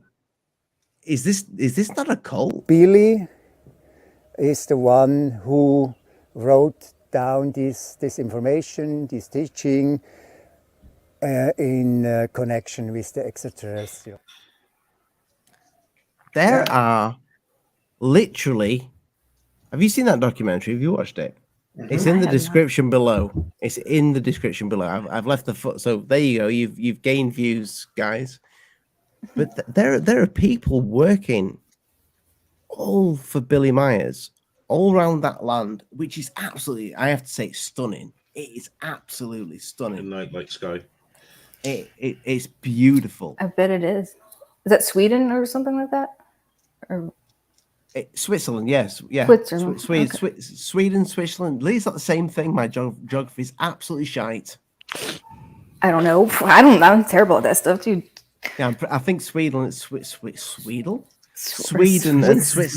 Yeah, I don't know. Swedish, yeah. But Close all enough. these people. But I watched a full documentary, which I have linked in the description below. There is not one, and I mean not one picture of any of Billy Meier's UFOs in that entire documentary. Yeah, they rewrite history because that stuff's all been debunked to crap. So they have to retrofit everything. Well, that's why Michael didn't want to speak about it. It's and it's a well done, well filmed documentary about Billy Meier and about what he stands for and about his message, with not one fucking picture. It's just a cash grab. Then the whole not production. One. It's just a cash because grab. they've realized they've evolved. They've kind of like gone, well, you know what? This really don't fucking stand up anymore. You know, we're no longer PlayStation 1. We have to be fucking PlayStation 5. Get rid of that fucking shit graphics. They're just making entertainment. That's all they're doing. Well, I saw Michael, like he glanced away on one of the podcasts I listened to about the Billy Meier thing, like, was it a cult? And his explanation for it not being a cult was, we're not extorting money from people. That was like that was the quote. But I mean, even if you look up like the definition of a cult, it's just it's a small group of people that follow the writings of a person, which might be like odd to normal people. Like the teaching would be odd. Well, Billy Meier is really getting up there in age, so it'll be interesting to see if somebody takes over the cult and the whole money thing once he croaks. You know, I'll take it over. I hope it's Horn. I was just going to say, I would take a small wager on him. He was already been on this show. We can't go to that, you know, Ollie. Why? What? Because we will be fucking sacrificed. It's worth it for entertainment. No, if we say we're going to go out, because it's not far from us. Let's face it, it's not going to be expensive. Have you not watched Midsummer? Are you guys Australian or I can't even tell. UK or Australia? UK. Okay. We're freezing cold. We're freezing cold, man. We're in UK. I know a ginger Australian. I know ginger a very is Viking. I know a ginger Australian. I do. Really? He's very. Yes. He's still alive. Didn't die from melanoma. No, not yet. He's and I can joke about that because I've had that twice now, melanoma. So I can joke about that. No, he's a big fat ginger. He's funny. I'm Irish, so half of my relatives are ginger. I skipped that, thank God. I'm Irish too, yeah. I just thought it was a UK thing, gingerish. No, Irish people are gingerism. Come on, man. Yeah, my brother and dad are both gingers, red hair, green eyes. I got blonde hair, green. I do tend to believe sometimes that the ginger race was supposed to be a little bit further out in the Goldilocks zone, not quite in the Goldilocks zone because we just can't quite take our sun. We were more destined for Mars. Yeah. Yeah, sunburn. I never get tan. What are you saying, Lee? Like, if we Michael did say, well, get in touch. He did say he was going to send me Billy Meier's email. You're absolutely not getting that email address. If he sends me that email, we are going next year. I'll email. I'll pay for it. I'll pay for the whole thing.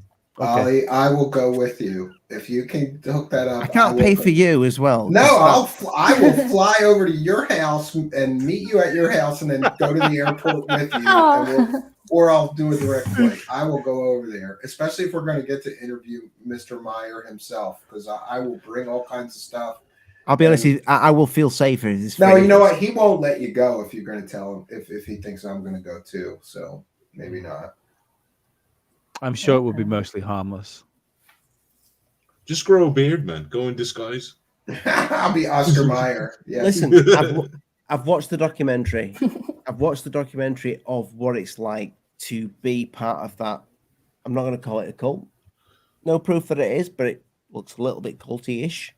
No, by definition, it looks nice. It looks like they're having a good time because it's following the teachings of somebody. That teachings are like strange and not of the norm. That is by definition a cult. Yeah, they've all bought into. Yeah, and it replaces religion, and it replaces Jesus with their version of Jesus, which is a member of ABBA. Yeah.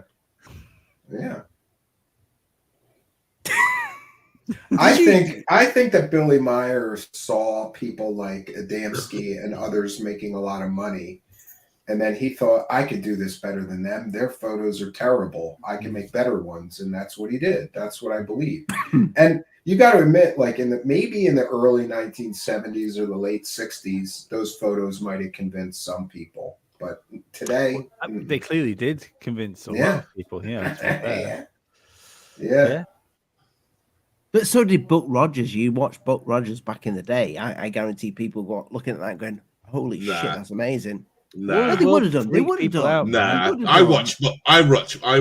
Yeah, you do now because you know what you know. No, back in the days, it was laughable because if Micheal Horn was right, you could see the strings. Do you know how long Buck Rogers has been about for? We're not talking. I think it's like it's. Which one are you talking about? Which one? Are you talking about the black and white ones? I'm pretty sure it's his third time running. I think. Yeah. It's been around since the late 40s or the 40s, I think, or the 50s. See, when I was a kid, we used to go to the matinees, and they used to always start them off with Buck Rogers.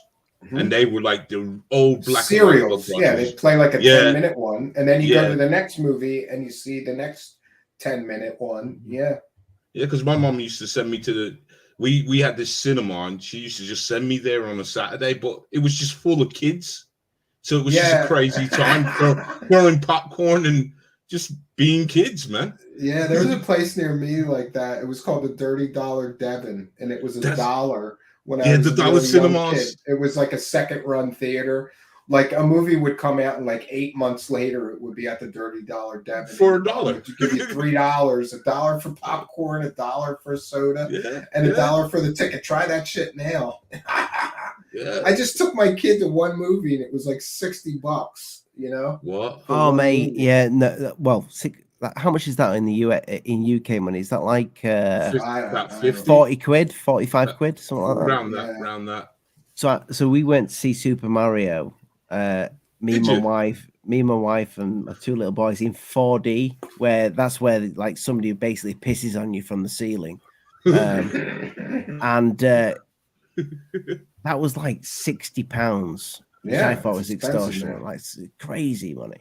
Well, But my missus joined the Odeon thing. You know, you can join their club, and the tickets were half price. So we ended up seeing it for 15 quid. Smart shit. Yeah. Do you think, because I'm concerned now we're going like to 3 hours, but Micheal Horn did back out after like an hour and 20 minutes. Didn't like the pictures we were presenting for some reason. I think the pictures is behind the story, people. So Yes. just bear that in mind if you've just joined. Space cannabis. Do you think that Micheal buys the pictures, or do you think he's just... He doesn't seem that dumb to me. I mean, that's what I can't understand.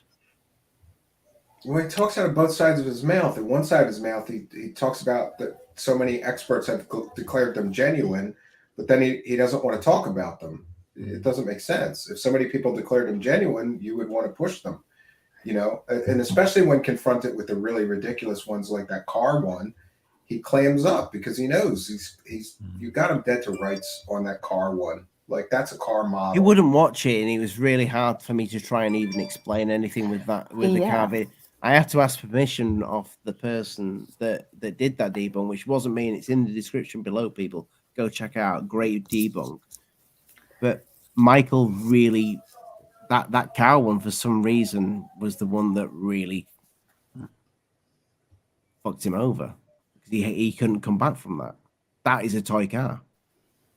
And he's talking about UFO specialists. Like, what is a UFO specialist even? Or UFO expert. Yeah, there's a UFO expert, yeah.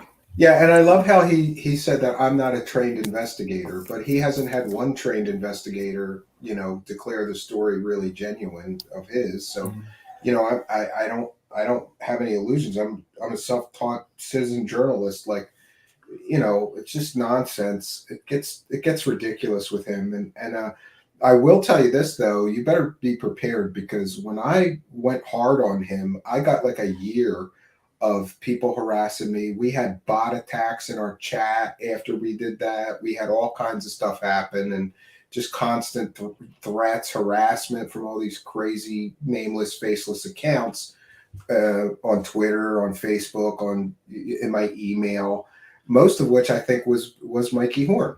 You know, I think he was butthurt over what happened on my show, and he decided to punish me for it for a long period of time. And I hear that's what he does with everybody who really pushes that the story is fake. Well, Micheal, if you're still watching, get your box to fucking super chat. And yeah, there's no super chats. There's just, you know, we had one. I think I had to shut the stream down because there was just like 100 people saying stuff in all caps that I was a fraud and a scammer and all. And I'm like, what the hell is going on? We've only just got rid of all them. Make it subscriber only. That way they have to subscribe to you, right? Yeah. Yeah, if the bots could like share it and subscribe, that'd be good. I thought we were respectful.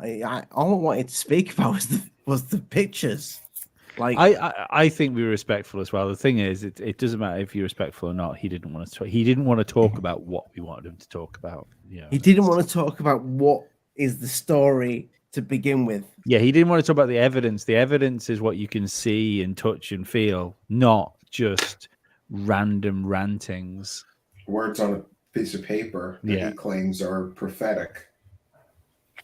But I did like you say about the special effects artist. If that was the case, he'd have took us to that website. Which, why is it that every single UFO website looks like it was made in 1996? But most of them were. Yeah, like Heaven's Gate type of website. Yeah. But he would have that quote and a link to an article or something where that person had said it. Yeah, or there would be something, not just a random name with it. Yeah, these. Well, these no, but the UFOs, thing yeah, is with him is there's radio. always a tiny little nugget of reality in his grandiose claims. Like he claimed NASA confirms that the Billy Meier story is real, and it was some person that was somehow connected to NASA that said some positive thing about the Billy Meier case, and he took that and turned it into NASA confirms the Billy Meier case real. You know, so maybe somebody connected somehow to the film, said something. I don't know, but I know I wasn't able to find any real special effects company or artist connected to Independence Day that said anything. I wasn't able to find it. Doesn't mean it doesn't exist, but I doubt that you'll find somebody that was a special effects artist on Independence Day claiming that those pictures are real or that the Billy Meier case is genuine. It's just that he got some little nugget and he twists it for his own narrative, his own purposes. There was also two. Sorry, there was two. When I went quiet and I was reading the prophecies, each one of the corroborating evidence things had like a link on it, and I only did I clicked maybe 10 or 20 of them, but two of those brought up like 404s. You know, where there was no website. So there's a problem. Yeah. Did you see the Billy Meier in the spacesuit on Mars? And I did want to bring this up, but he kept saying about the pictures. But when he was talking about Billy visiting Mars, did you see the pictures with Billy Myers where he's in the spacesuit? I might not have seen that ever. No. So I did find it. I wanted to speak to him about Mars because fuck me. And that is from the film. This is not my find, by the way, and I cannot find out whose film this. But I've got so much stuff lined up here that I wanted to ask him. Yeah, well, he doesn't want to talk about any of that. Apparently, Mr. Meier used to take pictures off of his television and claim that it was pictures that he took off on his space adventures or time travel adventures. So, Stephen, that was going to follow by this. So when he gave his excuses on that and said, well, no, I understand it looks very similar, but it's not, I was going to ask him about this. And he'd have just said the Men in Black faked it. That was just the thing, you know. It's well, some of the evidence was altered. It was altered, so it's at that point you can't argue because there's no willing to accept. No, but it was fun. I enjoyed it. It was so Micheal Horn. You're welcome back anytime, but next time you come back, it won't be just me. It's going to be with Stephen. It's going to be. To be quite honest, I don't think that.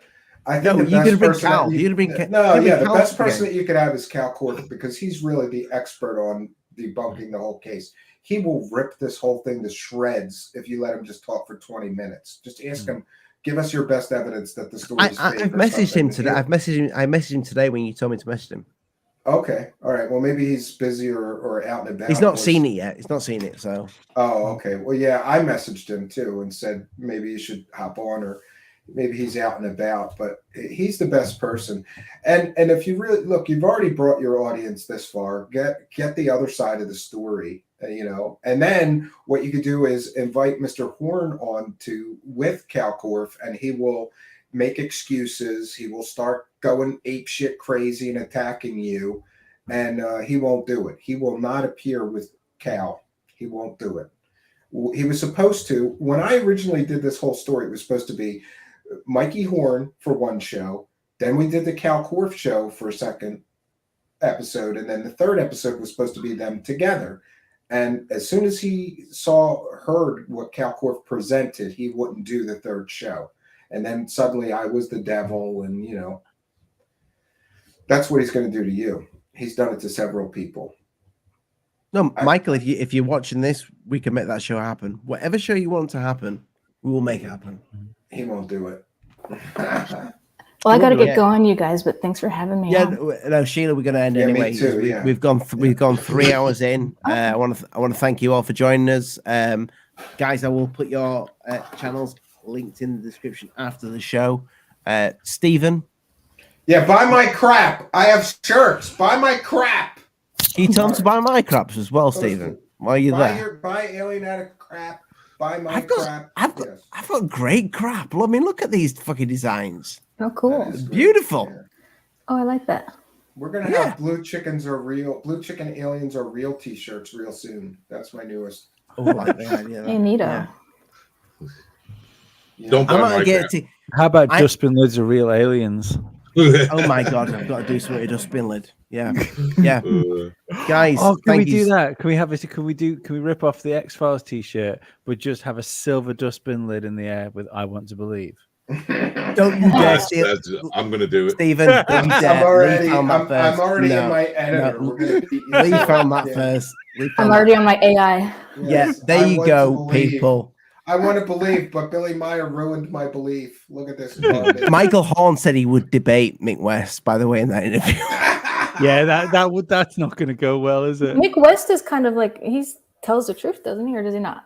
Yeah, absolutely. Yeah, I like it. No, he doesn't. He's 90%. Mick West isn't real. He's an alien. He's part of the. Every time I see him post something, it's so reasonable and like true. So that's how they do. I used to think I got a lot of crap from the True Believer crowd. He gets merciless. Like people spend all day just talking shit on him on Twitter. His resolve, like it looks like people have quit their jobs and just spend all day on Twitter making fun of Mick West. He uses logic. He's very in depth, though. Like I like him. He has the most blunt response. But to be fair, that's kind of what Mick West's done. He quit his job as a computer game designer to argue with ufologists. Or he retired. Do you know how much money he made off the Tony Hawk? Tony Hawk. Yeah, what a game! Look how much money he made off of that. That was a huge mega. What did he do for that? He was one of the designers. He was one of the designers, one of the programmers. Oh, yeah, he's got money. That was a huge mega hit of a video game before there was really mega hits of video games. It made tons and tons and tons. And a good game. So, and a great game. Yeah, I played it. Nice. Guys, thank you so much for joining us. I hope you will join us more often. It's been an absolute blast. For sure. Micheal Horn, you've been called out. Come on. Ollie, are you trying to say we got the horn?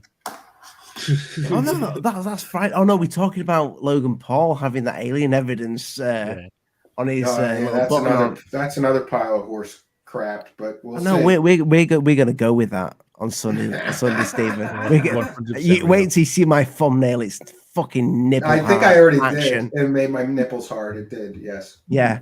We're going to talk about that. Sunday, people. Sunday. Good night. God bless. Mind the bugs don't bite. I'm Alien Addict. We are Alien Addicts. Lee, we just won now. We just fucking won. Good night. Bye, guys. Much love, guys. Bye-bye.